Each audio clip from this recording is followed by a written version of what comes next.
Hello, good evening everyone. എല്ലാവർക്കും സുഖാണെന്ന് വിശ്വസിക്കുകയാണ്. ഞാൻ റഹ്മത്ത്, വിൻബിൾ അക്കാദമി കൗൺസിലറാണ്. വിൻബിൾ അക്കാദമിയുടെ കീഴിൽ സംഘടിപ്പിക്കുന്ന ഫ്രീ വെബിനാറിന്റെ മറ്റൊരു എപ്പിസോഡിലേക്ക് എല്ലാവർക്കും ഹൃദ്യമായ സ്വാഗതം. നമ്മൾ ഓരോ ദിവസവും പുതിയ പുതിയ അറിവുകൾ തേടി ഇങ്ങനെ യാത്ര ചെയ്തുകൊണ്ടിരിക്കുകയാണല്ലേ. നമുക്ക് ലഭിക്കുന്ന അറിവുകളൊക്കെ മാക്സിമം നമ്മൾ കളക്ട് ചെയ്യുക, അതുപോലെ നമ്മുടെ ലൈഫിൽ പ്രാവർത്തികമാക്കുക. മറ്റുള്ളവർക്ക് ഉപകരിക്കുമെങ്കിൽ അത് നമ്മൾ മറ്റുള്ളവർക്ക് പകർന്നു കൊടുക്കുകയും ചെയ്യുക അല്ലെ. നമ്മൾ എപ്പോഴും അപ്ഡേറ്റഡ് ആയിട്ടിരിക്കാൻ ശ്രദ്ധിക്കണം. കാരണം മെന്റൽ ഹെൽത്ത് മേഖലയിൽ വർക്ക് ചെയ്യുന്ന ഏതൊരാളെ സംബന്ധിച്ചും നമ്മൾ പ്രത്യേകിച്ചും അപ്ഡേറ്റഡ് ആവണം. കാലഘട്ടം മാറുന്നതിനനുസരിച്ച് പുതിയ ഡിസോർഡേഴ്സും പുതിയ പ്രയാസങ്ങളും സമ്മർദ്ദങ്ങളും ഒക്കെ വന്നുകൊണ്ടിരിക്കുമ്പോൾ അതിനെല്ലാം മനസ്സിലാക്കി പരിഹാരത്തിലേക്ക് എത്തണമെങ്കിൽ നമ്മുടെ ഭാഗത്തു നിന്നും നല്ല നല്ല പഠനങ്ങൾ നമുക്കൊക്കെ ആവശ്യമാണ്. സോ നമ്മുടെ ഇന്നത്തെ ഒരു ടോപ്പിക് എന്ന് പറയുന്നത് അണ്ടർസ്റ്റാൻഡിങ് നാർസിസ്റ്റിക് ചൈൽഡ്ഹുഡ് ട്രോമ എന്നുള്ളതാണ്. അതായത് പലർക്കും മനസ്സിലാകാതെ നമ്മുടെ ഉള്ളിൽ തന്നെ അടങ്ങിയിരിക്കുന്ന നമ്മുടെ ചൈൽഡ്ഹുഡ് ട്രോമാസ് ഉണ്ടായിരിക്കും. ഇതിനെക്കുറിച്ച് വളരെ ഡീറ്റെയിൽ ആയിട്ട് തന്നെ നമ്മുടെ ഈ ഒരു സെഷനിലൂടെ നമുക്ക് മനസ്സിലാക്കാം. നമ്മുടെ ഇന്നത്തെ ഒരു സെഷൻ ലീഡ് ചെയ്യുന്നത് നിസാവ് സാറാണ്. സാർ കൺസൾട്ടന്റ് സൈക്കോളജിസ്റ്റ് ആണ്, സൈക്കോ തെറാപ്പിസ്റ്റ് ആണ്. വിൻബിളിലെ തന്നെ സൈക്കോതെറാപ്പി സെഷനുകളിൽ ഏറ്റവും പ്രാധാന്യത്തോടെയും ഏറ്റവും കൂടുതൽ ആളുകൾ ചെയ്യുന്നതുമായ ഒരു തെറാപ്പിയാണ് CBT എന്ന് പറയുന്നത്. അപ്പോൾ CBT നമ്മൾ 24th ബാച്ച് കംപ്ലീറ്റ് ചെയ്തു. ഇനി 25th ബാച്ച് ഒക്ടോബർ 27th നമ്മൾ സ്റ്റാർട്ട് ചെയ്യുന്നുണ്ട്. ഈ ഒരു 5 days വർക്ക്ഷോപ്പ്, ഇതൊരു 5 days വർക്ക്ഷോപ്പാണ്. നമ്മുടെ ഈ 5 days വർക്ക്ഷോപ്പിൽ CBT ഏറ്റവും മനോഹരമായി നമ്മൾ പഠിപ്പിക്കുന്നു. അതുകൊണ്ട് തന്നെ ഈ 24th ബാച്ചിലൂടെ 1500-ലധികം CBT പ്രൊഫഷണൽസ് നമ്മിൽ നിന്ന് പഠിച്ചിറങ്ങിയിട്ടുണ്ട് എന്നത് നമുക്ക് ഏവർക്കും അഭിമാനിക്കാവുന്ന ഒരു കാര്യം തന്നെയാണ്. അതിന് നേതൃത്വം വഹിക്കുന്ന നിസാവ് സാറാണ് നമ്മുടെ ഇന്നത്തെ സെക്ഷൻ എടുക്കുന്നത്. CBT 5 days വർക്ക്ഷോപ്പ് കൂടാതെ തന്നെ നമ്മൾ 3 month കോഴ്സും നടത്തി വരുന്നുണ്ട്. അതിന്റെ 3rd ബാച്ച് നമ്മൾ ഡിസംബറിൽ തുടങ്ങാൻ ഉദ്ദേശിക്കുന്നു. ഇതെല്ലാം നമ്മൾ പ്രാക്ടിക്കൽ ഓറിയന്റഡ് ആയിട്ടാണ് ക്ലാസ്സസ് കൊടുക്കുന്നത്. അതുപോലെ DBT സ്റ്റുഡൻസ് കൗൺസിലിംഗ് തുടങ്ങി ഒത്തിരി വർക്ക്ഷോപ്പുകൾ വേറെയും വരുന്നുണ്ട്. അതിലെ BMT behaviour management therapy session workshop നമ്മൾ നാളെ തുടങ്ങാനിരിക്കുകയാണ്. അപ്പോൾ ഇതെല്ലാം നമ്മുടെ നിസാവ് സാറിന്റെ നേതൃത്വത്തിൽ വിൻബിൾ നടത്തി വരുന്നു. സോ നമ്മുടെ ഇന്നത്തെ ഒരു സെഷൻ നമ്മൾ ഇവിടെ ആരംഭിക്കുകയാണ്. ഒരിക്കൽ കൂടി എല്ലാ പാർട്ടിസിപ്പൻസിനെയും ഈ ഒരു വെബിനാറിലോട്ട് വെൽക്കം ചെയ്യുന്നു. അതോടൊപ്പം നമ്മുടെ ഈ ഒരു സെഷൻ മനോഹരമായി ഡീൽ ചെയ്യുന്നത് വേണ്ടി ഏറെ സ്നേഹത്തോടെ നിസാർ സാറിനെ ഇൻവൈറ്റ് ചെയ്യുന്നു. Sir, please welcome. Thank you so much.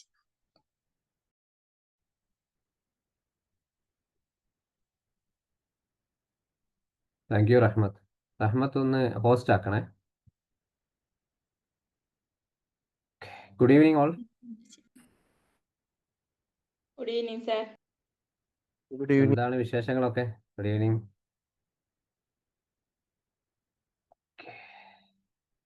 കുറഞ്ഞ പേരെ ഉള്ളെങ്കിൽ നമുക്ക് ഏതായാലും നല്ലൊരു ടോപ്പിക്. കാരണം കുറേ ആളുകൾ നിരന്തരമായിട്ടൊരു റിക്വസ്റ്റ് ആണ് NPD പാരന്റിൽ നിന്നും രക്ഷപ്പെടുന്ന അല്ലെങ്കിൽ അങ്ങനത്തെ വരുന്ന കുട്ടികളെ നമ്മൾ എന്താണ് ചെയ്യുക, അതെങ്ങനെയൊക്കെയാണ് മനസ്സിലാക്കുക എന്നുള്ള ആ ഒരു ടോപ്പിക്കാണ് നമ്മളിവിടെ ഡിസ്കസ് ചെയ്യുന്നത്. കാരണം ഒരു റിക്വസ്റ്റ് പോലെ പറഞ്ഞിട്ടുള്ള ഒരു ടോപ്പിക് തന്നെയാണ്. കാരണം ഇപ്പോൾ നമുക്ക് ഏറ്റവും ബിഹേവിയർ മാനേജ്മെൻറ്റ് അല്ലെ ബിഹേവിയർ തെറാപ്പിസ്റ്റുകളുടെ അടുത്ത് ഏറ്റവും കൂടുതൽ വരുന്ന കേസുകളാണ് നാർസിസ്റ്റ് പാരന്റിൽ നിന്നും വരുന്ന കുട്ടികൾ എങ്ങനെ ഹാൻഡിൽ ചെയ്യാമെന്ന് യാതൊന്നും അറിയില്ല. ശരിക്കും അവർക്കുള്ളിൽ ട്രോമ ഉണ്ടോ? ട്രോമ ഉണ്ട് ചോദിച്ചാൽ ഭയങ്കരമായിട്ട് ട്രോമ ഉണ്ട്. പക്ഷേ അതേപോലെ ഒരു അച്ഛൻ്റെ അല്ല അമ്മയുടെ നാർസിസ്റ്റായിട്ട് പാരന്റിൽ നിന്ന് വരുന്ന കുട്ടികൾ പൊതുവേ നമ്മുടെ സ്കൂളുകളിലും അല്ലെങ്കിൽ മറ്റുള്ള ചുറ്റുപാടുകളിലൊക്കെ അവരുടെ പ്രവർത്തനം വളരെ സൈലൻ്റ് ആയിട്ടുള്ള രീതിയിലായിരിക്കും. പക്ഷെ അത് എഫക്റ്റ് ചെയ്യുകയെന്ന് വെച്ചാൽ പതിയെ പതിയെ ആയിരിക്കും അവരുടെ മനസ്സിലും അവരുടെ ബോഡിയിലൊക്കെ പിന്നീട് ചെറിയ രൂപത്തിലായിരിക്കും പിന്നീട് അതിൻ്റെ എഫക്റ്റുകൾ ഉണ്ടാവുക. അപ്പോൾ അത് റിലേറ്റഡ് ആയിട്ട് നമുക്ക് എങ്ങനെയൊക്കെയാണ് ഇത് കുട്ടികളെ ബാധിക്കുന്നത്, ആ പാരൻറ്റിൻ്റെ എന്ത് സ്വഭാവമാണ് ഈ ഒരു ബയോളജിക്കലി ആയിട്ടും എൻവിറോൺമെൻ്റലി ആയിട്ട് കുട്ടികൾ ഏതൊക്കെ രൂപത്തിലാണ് ഈ ഒരു ഇന്നത്തെ ഒരു സാഹചര്യം എന്ന് പറയുന്നത്. നമുക്ക് ഏറ്റവും കൂടുതൽ വരുന്ന കേസുകളും NPD ആണ്, മുതിർന്നവരെ ആയാലും കുട്ടികൾക്കിടയിലൊക്കെ ആണെങ്കിൽ. അപ്പോൾ ചെറിയൊരു രൂപത്തിൽ ഞാൻ ചെറിയൊരു PPT റെഡിയാക്കിയിട്ടുണ്ട്. അപ്പോൾ നമുക്ക് ഇതിൻ്റെ ഒരു ടോപ്പിക് എന്ന് പറയുന്നത് തന്നെ അണ്ടർസ്റ്റാൻഡിങ് നാർസിസം ദ ഫാമിലി. ഒരു ഒരു ഫാമിലിയെ എങ്ങനെയൊക്കെയാണ് നമുക്ക് മനസ്സിലാക്കുക എന്നുള്ളത്. അപ്പോൾ NPD നിങ്ങൾക്ക് കേൾക്കാൻ അറിയാം. ആള് ഈ ഒരു അതിൻ്റെ യഥാർത്ഥ സ്വഭാവം എന്ന് പറയുന്നത് എല്ലാത്തിനും പ്രാധാന്യം നേടുന്ന ആളുകളായിരിക്കും. വീട്ടിൽ ഭയങ്കര പ്രശ്നമായിരിക്കും. അതേപോലെ പുറത്തിറങ്ങിയാൽ ഇവരെ പോലെ നല്ല ആളുകൾ ഒന്നും ഉണ്ടാവില്ല. അതേപോലെ ഇവർക്ക് നിരന്തരമായിട്ട് എന്താണ് അവർക്ക് മറ്റുള്ള ആളുകൾക്ക് മുമ്പിൽ ദയ കാണിച്ചുകൊണ്ടിരിക്കണം. എപ്പോഴും എന്താണ് ഇമ്പോർട്ടൻസ് തനിക്ക് കിട്ടണം. അല്ലെങ്കിൽ മറ്റുള്ള ആളുകളെ ഞാൻ മോശക്കാരനാവാൻ പാടില്ല. അതേപോലെ അവരുടെ പെരുമാറ്റം വളരെ എമ്പത്തറ്റിക്, സിമ്പതി ആ ഒരു പാറ്റേണിലായിരിക്കും. നമ്മൾക്ക് ഈ ഒരു സിംറ്റംസും കേട്ടും അറിഞ്ഞിട്ടുള്ളതുമാണ്. പക്ഷേ ഈ ഒരു പാറ്റേൺ എങ്ങനെയാണ് ഈ ഒരു പാരിൽ നിന്ന് വരുന്ന കുട്ടികളെ ബാധിക്കുന്നത്? ആദ്യം തന്നെ ഫാമിലി ഇമ്പാക്റ്റ്. അതിൻ്റെ ഒരു പ്രോസസ്സിങ്ങിലേക്കാണ് നമ്മൾ പോകുന്നത്. ഫാമിലി ഇമ്പാക്റ്റ് തന്നെയാണ്. ആദ്യം ഒരു ഫാമിലിയിൽ അല്ലെങ്കിൽ കുടുംബത്തിൽ നിന്ന് തന്നെ കുടുംബ ബന്ധങ്ങളെയും മാനസികമായിട്ടും പൂർണ്ണമായിട്ടും ബാധിക്കുന്ന രീതി. വീട്ടിലെന്നും അച്ഛനും അമ്മയും അടിയും ബഹളവുമാണ്. അല്ലെങ്കിൽ അച്ഛന് NPD ആണ്. അതിൻ്റെ കൂടെ അമ്മയുടെ കൂടെ ഒരു സേഫ് സോണിൽ കഴിയുന്ന ഒരു കുട്ടിയാണെങ്കിൽ ആ അമ്മയ്ക്കുള്ള ഒരു പേടി ഉണ്ടായിരിക്കും. തൻ്റെ കുട്ടിക്കും ഇയാളുടെ അതേ സ്വഭാവം ബാധിക്കുമോ എന്നുള്ള ഒരു പേടിയും പിന്നെ ടെൻഷനും കാര്യങ്ങളൊക്കെ ആയിരിക്കും. അതുപോലെ കുട്ടി പതിയെ പതിയെ സൈലൻ്റ് ആക്കി തുടങ്ങിക്കഴിഞ്ഞാൽ ആൾക്ക് ഒന്നുകൂടി ടെൻഷനായി പിറ്റേന്ന് തന്നെ കൗൺസിലിംഗ് കൊണ്ടു തുടങ്ങി. അങ്ങനെ പല പ്രശ്നങ്ങളും ഉണ്ടാവും. അപ്പോൾ ആദ്യത്തെ ഒരു ഇമ്പാക്റ്റ് എന്ന് പറയുന്നത് ആ കുട്ടിക്ക് ബാധിക്കുന്ന ഫാമിലിയിൽ നിന്ന് ആർക്കാണുള്ളത്, അച്ഛനാണോ ഉമ്മയ്ക്കാണോ ഉള്ളത്, അവർ കണ്ടിട്ട് ആ ചുറ്റുപാട് മനസ്സിലാക്കി സ്വയം. മുമ്പൊരു കേസ് വന്നത് ഞാൻ പറയാം. ആൾക്ക് ഏകദേശം 50 വയസ്സോളമായി, ഹൈ ആയിട്ടുള്ള NPD. അപ്പോൾ അയാൾ കൗൺസിലിങ്ങിനും വന്നിട്ടില്ല. അവർ വളരെ വരാൻ സാധ്യതയില്ല. പക്ഷേ അമ്മയാണ് കുട്ടിയെ കൊണ്ടുവന്നത്. 9 വയസ്സുള്ള ആൺകുട്ടിയാണ്. ആൺകുട്ടിയെ കൊണ്ടുവന്ന സമയത്ത് അവൻ പറയാണ്, ഞാൻ രാജാവിനെ പോലെയാണെന്ന്. അപ്പോൾ ഞാൻ ചോദിച്ചു, എങ്ങനെയാണ് നീ രാജാവിനെ പോലെ? ഞാൻ എൻ്റെ വീട്ടിൽ എൻ്റെ അച്ഛൻ എന്ന് പറയുന്നത് ആളെന്താണ്, നമ്മൾ ഈ സിനിമയിലും പിന്നെ മഹാഭാരതത്തിലൊക്കെ ഒരുപാട് യുദ്ധങ്ങളൊക്കെ കുട്ടി വളരെ വിശദമായിട്ട് പറഞ്ഞു തരികയാണ്. ഒരുപാട് യുദ്ധങ്ങൾ കണ്ടില്ല, അതിൽ രാജാവിനെ പോലെയാണ്. വീട്ടിലെന്നും അച്ഛൻ പറയുന്നത് പോലെ തന്നെയാണ് അമ്മ കേൾക്കുന്നത്. അമ്മ എന്തെങ്കിലും മോശം അങ്ങോട്ട് എതിർത്ത് പറഞ്ഞാൽ അമ്മക്ക് അടിക്കുകയാണ്, വടിയെടുത്ത് അടിക്കുകയാണ്. കാരണം ഇതൊക്കെ അച്ഛൻ എന്താണ്, ആ വടിയെ ഞാനൊരു വാള് പോലെയാണ് കാണുന്നത്. അപ്പോൾ എന്താണ്, എനിക്കും അതേപോലെ ആവാനാണ് താല്പര്യം എന്നുള്ളത്. ഇതിൻ്റെ ചെറിയ സിംറ്റംസുകൾ കുട്ടികൾ കണ്ടതുകൂടിയാണ് ആ അമ്മ ഏതായാലും പെട്ടെന്ന് തന്നെ കൗൺസിലിംഗ് വന്നത്. ഇതേപോലെ എന്താണ് അച്ഛനിൽ നിന്നും കാണുന്നത്, അമ്മയിൽ നിന്നും കാണുന്നത്, ആ ഇമ്പാക്റ്റ് എന്താണ് പതിയെ പതിയെ നമ്മുടെ കുട്ടികളിലേക്കും വരാനുള്ള സാധ്യതകളുണ്ട്. ഇനി അടുത്തത് നാർസിസിക് പാരന്റ് ഇമേജ്. ഇവർ കാണിക്കുന്നത്, അപ്പോൾ ഒരു കുട്ടിയുമായിട്ട് ഒരു അമ്മ വന്നു. അപ്പോൾ നമുക്കെങ്ങനെ മനസ്സിലാവും ഇയാൾക്ക് പിന്നെ NPD ഉണ്ട് എന്നുള്ളത്? ആ പാരന്റ് ഇമേജ് എന്ന് പറയും. സാധാരണ ഒരു ബിഹേവിയറായിട്ട് കുട്ടി അല്ലെങ്കിൽ പഠിക്കാൻ പറ്റുന്നില്ല എന്ന വിഷയവുമായിട്ട് അല്ലെങ്കിൽ റെമഡിയേഷന് വന്നൊരു കുട്ടിയാണെങ്കിൽ, അമ്മയാണെങ്കിൽ ചിലപ്പോൾ കുറച്ച് റൗഡായിട്ട് സംസാരിക്കും. ഇവനൊന്നും പറഞ്ഞാൽ കേൾക്കില്ല എന്നത്. പക്ഷേ ഇങ്ങനത്തെ ആളുകൾ വന്നു കഴിഞ്ഞാൽ ആ സ്പോട്ടിൽ വളരെ സിമ്പതറ്റിക് ആയിട്ടായിരിക്കും ഇവരോട് സംസാരിക്കുക. ചിലപ്പോൾ ആ ഒരു കുട്ടീനെ ചിലപ്പോൾ തലോടുന്നത് കൂടിയൊക്കെ ആയിരിക്കും നമ്മളെ മുമ്പിൽ അവർ പ്രസന്റ് ചെയ്യുക. ഈ ഒരു പുറം ലോകത്ത് ഉള്ളിൽ നടക്കുന്ന ഒരു പ്രയാസങ്ങളും തന്നെ ഒരു കൗൺസിലർ എന്ന നിലയിലോ അല്ലെങ്കിൽ ടീച്ചർ എന്ന നിലയിലോ ഒന്നും ഇവർ അറിയാൻ പാടില്ല എന്നുള്ള ഒരു ഇമേജ് എന്താണ് ഈ ഒരു കുട്ടിക്ക് മുമ്പിൽ തന്നെ കുട്ടീനെ കൊണ്ടുപോകുന്ന ഏത് മേഖലയിലാണ് അവർ കാണിച്ചു തുടങ്ങും. ഈ ഒരു ഇമേജ് എന്താണ് കുട്ടിയെ പൂർണ്ണമായും മാനസികമായിട്ടും തകർന്നു പോകാനുള്ള ഇട ഉണ്ടാവാനുള്ള സാഹചര്യമുണ്ട്. അടുത്തത് ഹിഡൻ റിയാലിറ്റിയാണ്. വീട്ടിൽ നടക്കുന്ന എല്ലാ പ്രവർത്തനവും, നമ്മൾ നേരത്തെ പറഞ്ഞതുപോലെ എല്ലാ പ്രവർത്തനവും ഹൈഡ് ചെയ്തിട്ടുള്ള ഒരു പ്രവർത്തനം. അപ്പോൾ കുട്ടീനെ നിരന്തരമായിട്ട് ഉപദ്രവിക്കുകയാണ്.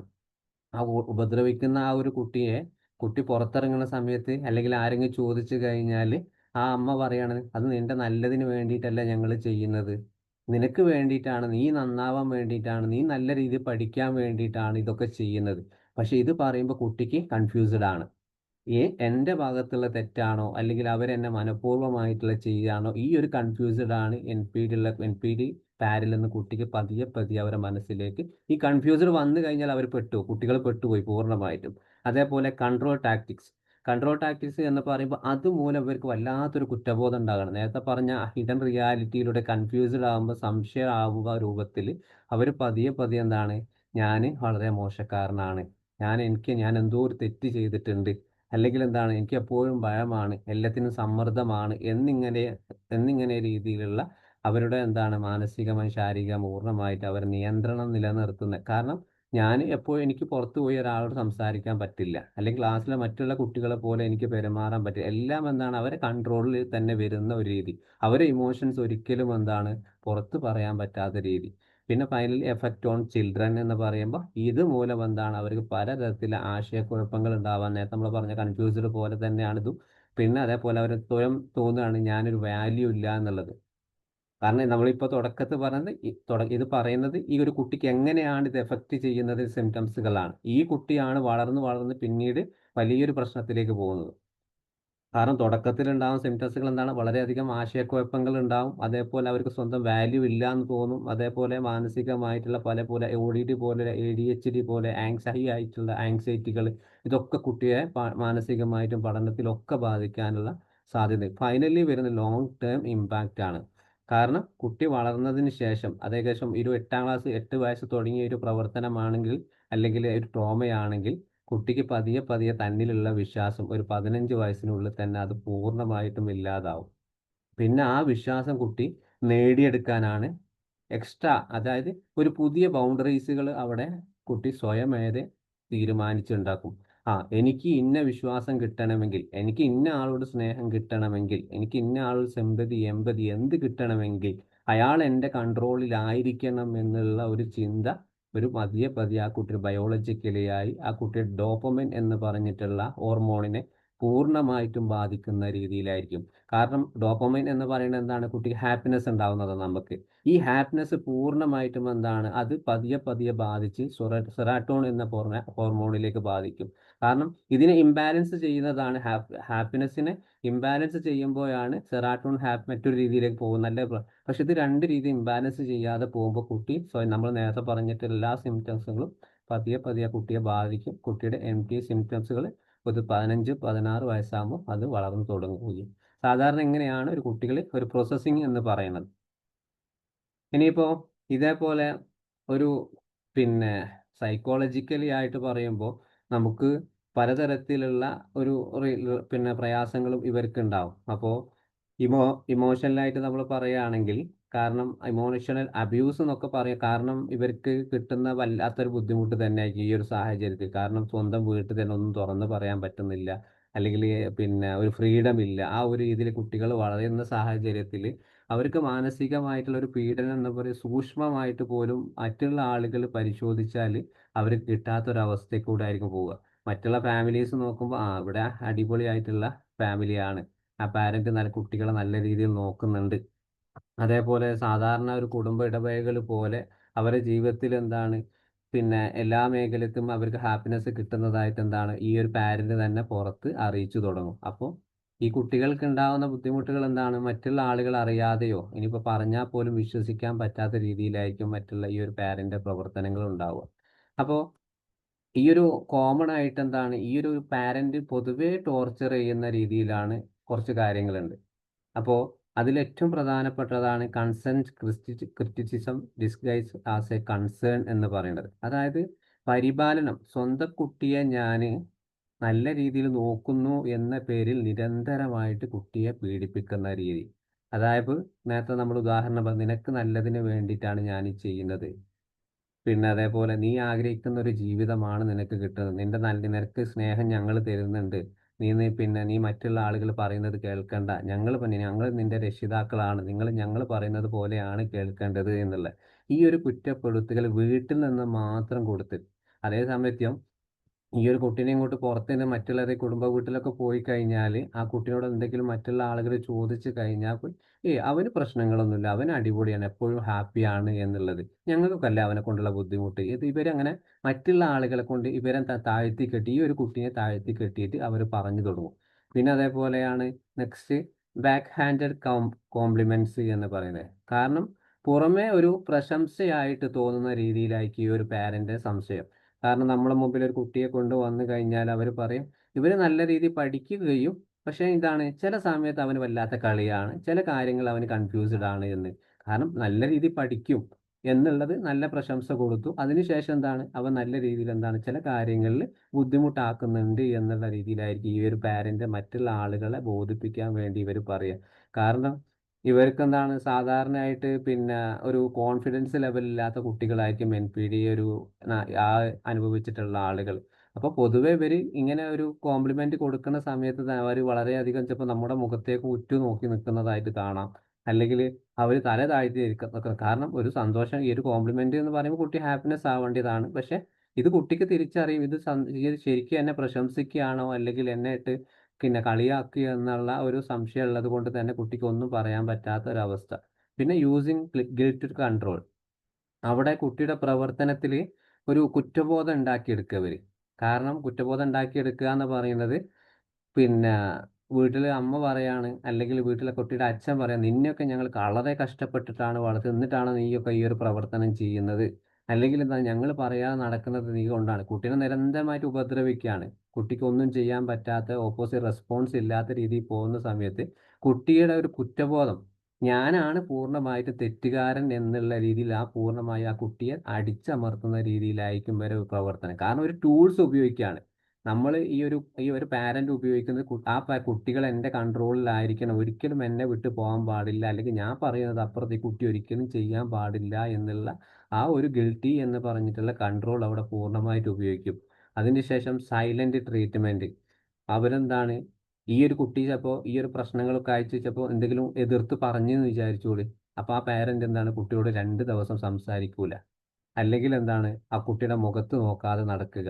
അല്ലെങ്കിൽ 2 ദിവസം കുട്ടിക്ക് ഭക്ഷണങ്ങളും കാര്യങ്ങളും എടുത്തു കൊടുക്കാതിരിക്കുക. അങ്ങനെ എല്ലാ പ്രവർത്തനങ്ങളും അവോയ്ഡ് ചെയ്യുന്ന രീതിയിൽ. അപ്പോൾ ഈ ഒരു സൈലന്റ് ട്രീറ്റ്മെന്റ് അവിടെ നടത്തുന്നപ്പോൾ കുട്ടിക്ക് മാനസികമായിട്ട് പൂർണ്ണമായിട്ട് ബുദ്ധിമുട്ടുണ്ടാവും. കാരണം എൻ്റെ ഭാഗത്ത് തന്നെയാണ് തെറ്റ്, അതുകൊണ്ടാണ് അമ്മ അല്ലെങ്കിൽ അച്ഛൻ എന്നോട് ഈ ചെയ്യുന്നത്, എന്നെ അവോയ്ഡ് ചെയ്യുന്നത് എന്നുള്ളത്.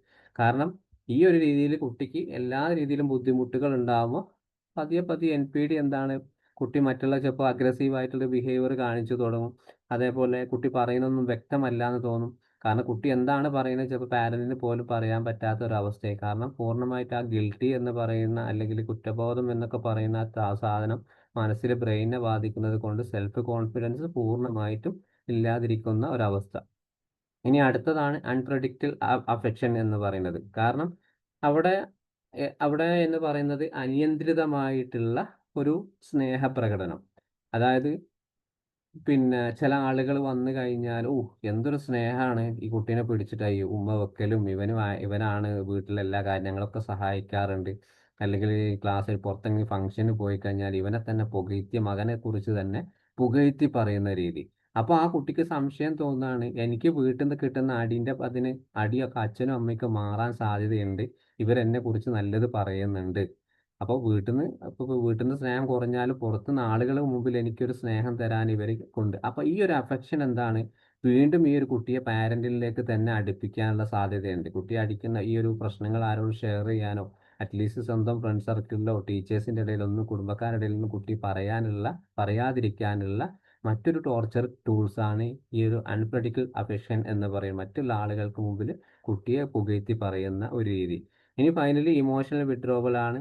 ചില സമയത്ത് എന്താണ്, ഒരു സ്നേഹം പിൻവലിക്കുന്ന രീതി.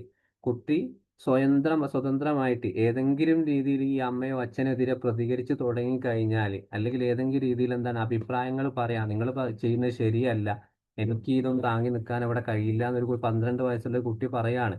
അപ്പോൾ ആ കുട്ടി സാഹചര്യത്തിൽ അവിടെ എന്താണ്, അമ്മ ഇതുവരെ കൊടുത്തിട്ടുള്ള എല്ലാ സ്നേഹവും, അല്ലെങ്കിൽ എന്താണ് ആ കുട്ടിക്ക് നിലവിൽ ചെയ്തു കൊടുക്കുന്ന കാര്യങ്ങൾ, ഡ്രസ്സ് അലക്കുന്നതോ ഭക്ഷണം കൊടുക്കുക എന്തുമാവട്ടെ, അതൊക്കെ പതിയെ പതിയെ എന്താണ് അമ്മ പിൻവലിച്ചിട്ട് ആ ടോർച്ചർ വീണ്ടും അത് കുറച്ചും ശക്തമാക്കുന്ന രീതി. ഇതൊക്കെ പിൻവലിക്കുന്ന സമയത്ത് കുട്ടി വീണ്ടും വീണ്ടും എന്താണ് ഇവരുടെ അടുത്തേക്ക് തന്നെ വരാനുള്ള സാധ്യതകൾ കൂടുതലാണ്. ഓക്കെ ആണോ? എന്തെങ്കിലുമൊക്കെ ഉണ്ടെങ്കിൽ ചോദിക്കട്ടോ.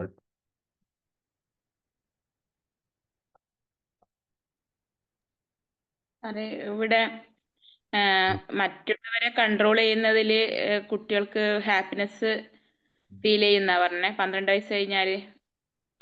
അതെ, മറ്റുള്ള കുട്ടികൾ 12 വയസ്സുള്ള കുട്ടികൾക്ക് ഹാപ്പിനെസ് വരും എന്നുള്ളതല്ല, മറ്റുള്ള ആളുകൾക്ക് മുമ്പിൽ എന്താണ് ഈ ഒരു കുട്ടീനെ പറ്റി എന്തെങ്കിലും നല്ല കാര്യങ്ങളൊക്കെ പറഞ്ഞു കഴിഞ്ഞാൽ, അതേപോലെ ആ ഒരു രീതിയിൽ കുട്ടിയെ എന്താണ് പിന്നെ എന്താ പറയുക, പ്രോത്സാഹിപ്പിക്കുന്ന രീതിയിലൊക്കെ പറഞ്ഞു കഴിഞ്ഞാൽ ആ കുട്ടി എന്താണ് പതിയെ പതിയെ പിന്നെ ഇതിലേക്ക് തന്നെ വരാൻ സാധ്യതയുണ്ട് എന്നുള്ളതാണ്.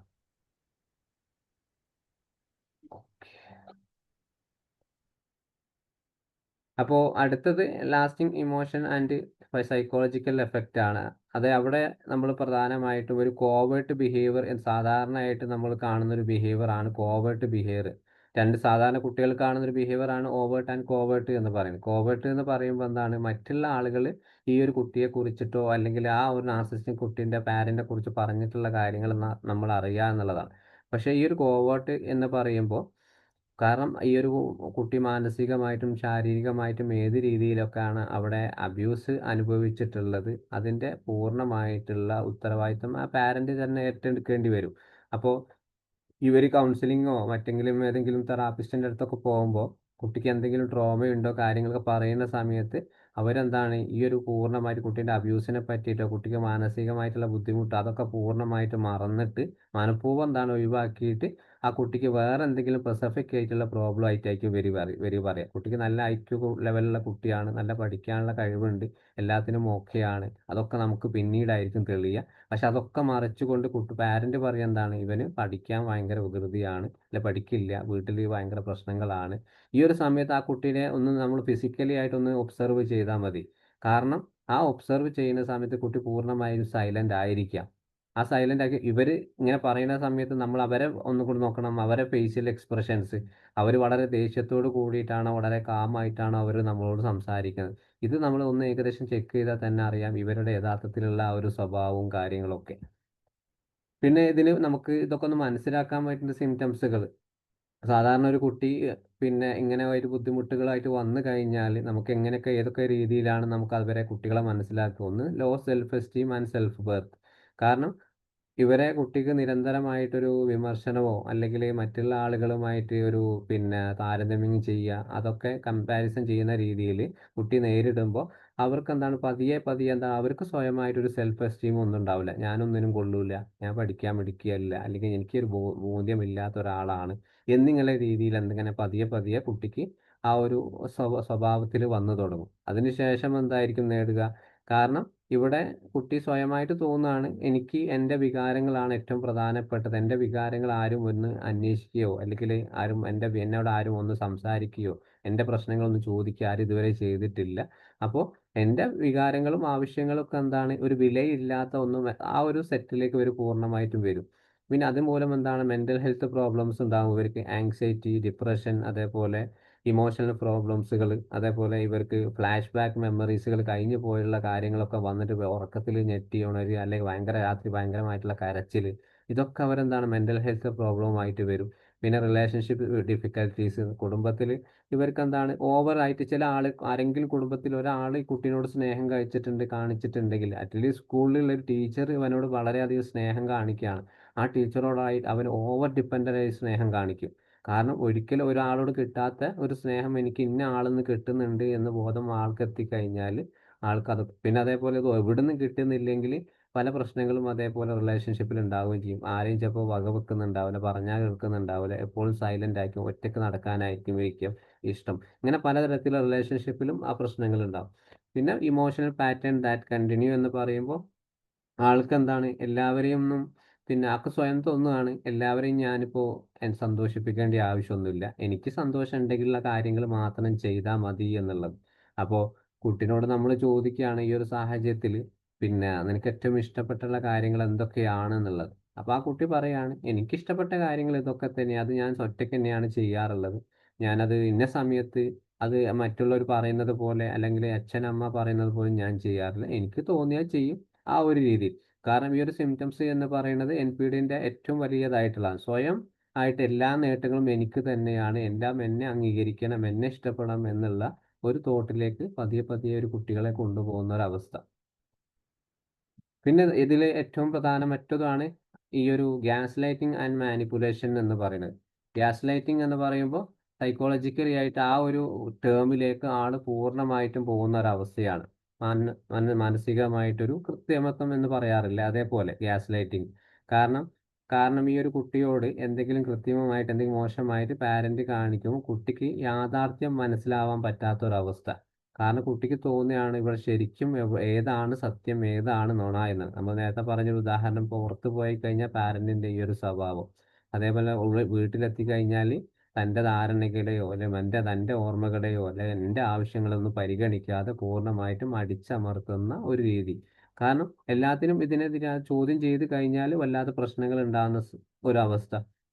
അപ്പോ ഈ ഒരു അവസ്ഥ സമയം നടക്കുന്ന സമയത്ത് കുട്ടി തൻ്റെ അനുഭവങ്ങളൊക്കെ തന്നെ പതിയെ പതിയെ സംശയിച്ചു തുടങ്ങും. ആ സംശയങ്ങളെയാണ് നമ്മൾ ഗ്യാസ് ലൈറ്റിംഗ് എന്ന് പറയുക. അപ്പോൾ ഇതിൽ മാനിപ്പുലേഷൻ എന്ന് പറയുമ്പോൾ ഈ ഒരു ഗ്യാസ് ലൈറ്റിങ്ങിനെ പാരന്റ് മനഃപൂർവ്വമായി മാനിപ്പുലേറ്റ് ചെയ്ത് ആ കുട്ടിയെ പൂർണ്ണമായിട്ട് തന്നിലേക്ക് തന്നെ അടുപ്പിക്കുന്ന ഒരവസ്ഥ. പല കാരണങ്ങൾ കുട്ടികൾ എന്താണ് അവർ പറഞ്ഞു കൊടുക്കും, എനിക്ക് എൻ്റെ കുട്ടിക്ക് ഇന്ന പ്രശ്നങ്ങളുണ്ട്, അല്ലെങ്കിൽ അവന് വീട്ടിൽ സൈലന്റ് ആണ്. പക്ഷെ വീട്ടിൽ അവർക്ക് കിട്ടുന്ന പ്രശ്നങ്ങൾ എന്താണ്? അതിക്രൂരമായിരിക്കും. ചിലപ്പോൾ അത് ആരും കാണുന്നുണ്ടാവില്ല. ശേഷം അച്ഛൻ അടിക്കുന്നത് ചിലപ്പോൾ അമ്മയ്ക്ക് പുറത്ത് പറയാൻ പറ്റുന്നുണ്ടാവില്ല. ചിലപ്പോൾ ഈ ഒരു അച്ഛനും അമ്മയും ഒരേപോലെ NPD ആണെങ്കിൽ അത് രണ്ടുപേരും ഉപദ്രവങ്ങൾ ഈ ഒരു കുട്ടിക്ക് ഉണ്ടാകും. കാരണം അവരെ രണ്ടുപേരും ഫ്രസ്ട്രേഷൻ ആ കുട്ടിയുടെ മേലായിരിക്കും ബാധിപ്പിക്കുന്നത്. ഇതേ രീതിയിൽ അവർക്ക് പല പ്രശ്നങ്ങളും ഉണ്ടാകും. കാരണം ഈ ഒരു പ്രശ്നം ആ കുട്ടി ഉള്ളില് പിന്നെ മനസ്സിന് ഉള്ളിൽ വെക്കും, ആരോടും പറയാതെ. കാരണം ഞാൻ എന്തെങ്കിലും പുറത്ത് പറഞ്ഞാൽ എൻ്റെ പാരന്റ് അറിയും, അവരെന്നെ ഉപേക്ഷിക്കാനുള്ള സാധ്യതകളുണ്ട്. കാരണം ഇത് ഈ ഒരു ഇമോഷണൽ സ്റ്റെബിലിറ്റി അവർക്ക് എന്താണ്, പാരന്റ് നീ എന്തെങ്കിലും നിന്റെ ഭാഗത്ത് എന്തെങ്കിലും മിസ്റ്റേക്ക് വന്നു കഴിഞ്ഞാൽ ഞങ്ങൾ നിന്നെ ഒഴിവാക്കും, നിന്നെ ഇവിടുന്ന് പറഞ്ഞു വിടും, അങ്ങനെ ഉപദ്രവിക്കും എന്നൊക്കെ പറഞ്ഞു വെച്ചിട്ടുണ്ടാവും. ഇത് കുട്ടിയുടെ മാനസികമായിട്ടും ബ്രെയിനിനെ ബാധിച്ചത് കൊണ്ട് ഈ ഒരു കാര്യം ഒരിക്കലും കുട്ടി പുറത്ത് പറയാനുള്ള സാധ്യതകളില്ല. അപ്പോൾ ഒരു കോമൺ ആയിട്ട് ഈ ഒരു ഗ്യാസ് ലൈറ്റിനെയും മാനിപ്പുലേഷനെയും നമുക്ക് എങ്ങനെയൊക്കെയാണ് ഏതൊക്കെ രീതിയിലാണ് മനസ്സിലാക്കുക? പിന്നെ ഇവർക്ക് ഒന്ന് ഡെനിയൽ ഓഫ് ഇവന്റ്. കാരണം സംഭവങ്ങൾ അവരുടെ ലൈഫിൽ എന്തെങ്കിലും എന്തെങ്കിലും കാര്യങ്ങൾ നടന്നിട്ടുണ്ടെങ്കിൽ കുട്ടിയെ നിരന്തരമായിട്ട് ഉപദ്രവിച്ചു എന്ന് വിചാരിക്കുക. അതൊന്നും നടന്നിട്ടില്ല എന്നുള്ള രീതിയിലായിരിക്കും ഒരു പാരന്റിന്റെ ആ കുട്ടിയുടെ സ്വഭാവത്തിലുണ്ടാവും. കുട്ടീൻ്റെ അടുത്ത് കാണിക്കുക. കുട്ടീനെ നല്ല രീതിയിൽ ഉപദ്രവിച്ചു കഴിഞ്ഞാൽ കുറഞ്ഞ 5 മിനിറ്റിന് ശേഷം ഒരു സ്നേഹപ്രകടനം കാണിക്കുക. എന്നിട്ട് കുട്ടി ചിലപ്പോൾ അത് കഴിഞ്ഞ് ആ ഒരു കരച്ചിലൊക്കെ മാറി കുട്ടി ചിലപ്പോൾ അടുത്ത് ചായ എന്തെങ്കിലും കൊടുത്ത് ഭക്ഷണം കൊടുത്തു കഴിഞ്ഞാൽ കുട്ടി കുറച്ച് കഴിഞ്ഞ് ചോദിച്ചാൽ നിങ്ങൾ എന്തിനാണ് എന്നെ അടിച്ചതെന്ന് ചോദിച്ചു കഴിഞ്ഞാൽ വീണ്ടും പ്രശ്നങ്ങൾ തുടങ്ങി. കാരണം ഈ കുട്ടിയെ പൂർണ്ണമായിട്ടും അവരെ ഒരു ഓർമ്മയിലൊന്നും ഞങ്ങൾ ഉപദ്രവിക്കുന്നത് എവിടെയും പാടില്ല എന്നുള്ളത് പാരന്റ് സ്വഭാവം ഇങ്ങനെ മാറി മാറി വരും. അപ്പോൾ കുട്ടിക്ക് എന്താണ്, ഇവിടെ കാണിക്കുന്ന ഒരു പ്രകടനം യഥാർത്ഥത്തിലുള്ളതാണോ, കൺഫ്യൂഷൻ വന്നു തുടങ്ങും. ആ രീതിയിലായിരിക്കും കുട്ടിയുടെ സ്വഭാവത്തിൽ മാറ്റങ്ങൾ ഉണ്ടാവുക.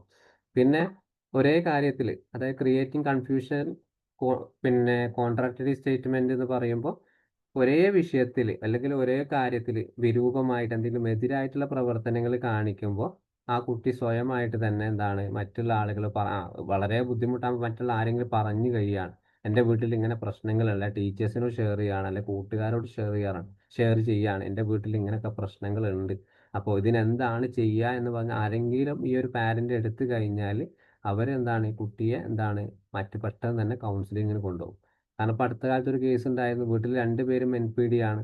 കാരണം വീട്ടിൽ ഈ പ്രശ്നങ്ങൾ എന്താണ്, 2 സിബ്ലിങ്സ് വേറെ 2 പേരുണ്ട്. ഇവരെല്ലാവരും കൂടി പ്ലാൻ ചെയ്ത് വീട്ടിൽ ഏതോ കുടുംബത്തിൽ ആരോടോ പറഞ്ഞു കൊടുത്തു, ഇങ്ങനെ വീട്ടിൽ പ്രശ്നം, ഞങ്ങൾക്ക് നിൽക്കാൻ കഴിയുന്നില്ല. അപ്പോൾ ഇവർ അടുത്ത പാരന്റ് അടുത്തൊരു കഥ മാനിപ്പുലേറ്റ് ചെയ്തത് എന്താണ്, ഇവർ 3 പേർക്കും എന്താണ് മാനസികമായിട്ടുള്ള ചില പ്രശ്നങ്ങളുണ്ട്. അതായത് പഠനത്തിൽ വളരെ ഇവരോട് എന്ത് പറഞ്ഞാൽ ഫുള്ള് മൊബൈൽ ഉപയോഗമാണ്, അതുകൊണ്ട് ഞങ്ങൾ എതിർക്കുന്നത് കൊണ്ട് അവർ പറഞ്ഞുണ്ടാക്കുകയാണെന്നുള്ളത് ഈ ഒരു കേസ്.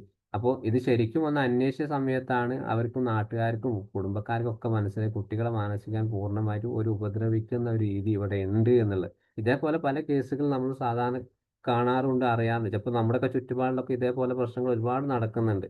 അപ്പോൾ അതേപോലെ ഇമോഷണൽ ഇൻവാലിഡേഷൻ, കുട്ടിക്ക് ഇപ്പോൾ ശ്രമങ്ങൾ കുട്ടി എന്തെങ്കിലും രീതിയിൽ എന്തെങ്കിലും പ്രവർത്തനങ്ങൾ ചെയ്തു തുടങ്ങി, നല്ല കാര്യം ചെയ്യുക അല്ലെങ്കിൽ ഇതിനെതിരെ പ്രതികരിക്കുകയോ ചെയ്തു കഴിഞ്ഞാൽ കുട്ടി പതിയെ പതിയെ ആ പാരന്റ് അവരെ കുട്ടികളിൽ നിന്ന് ഫീലിങ്സിനെ, ആ കുട്ടിയുടെ സന്തോഷത്തെ പതിയെ പതിയെ എടുക്കും. നിനക്ക് ഇതിൻ്റെ ആവശ്യമൊന്നുമില്ല.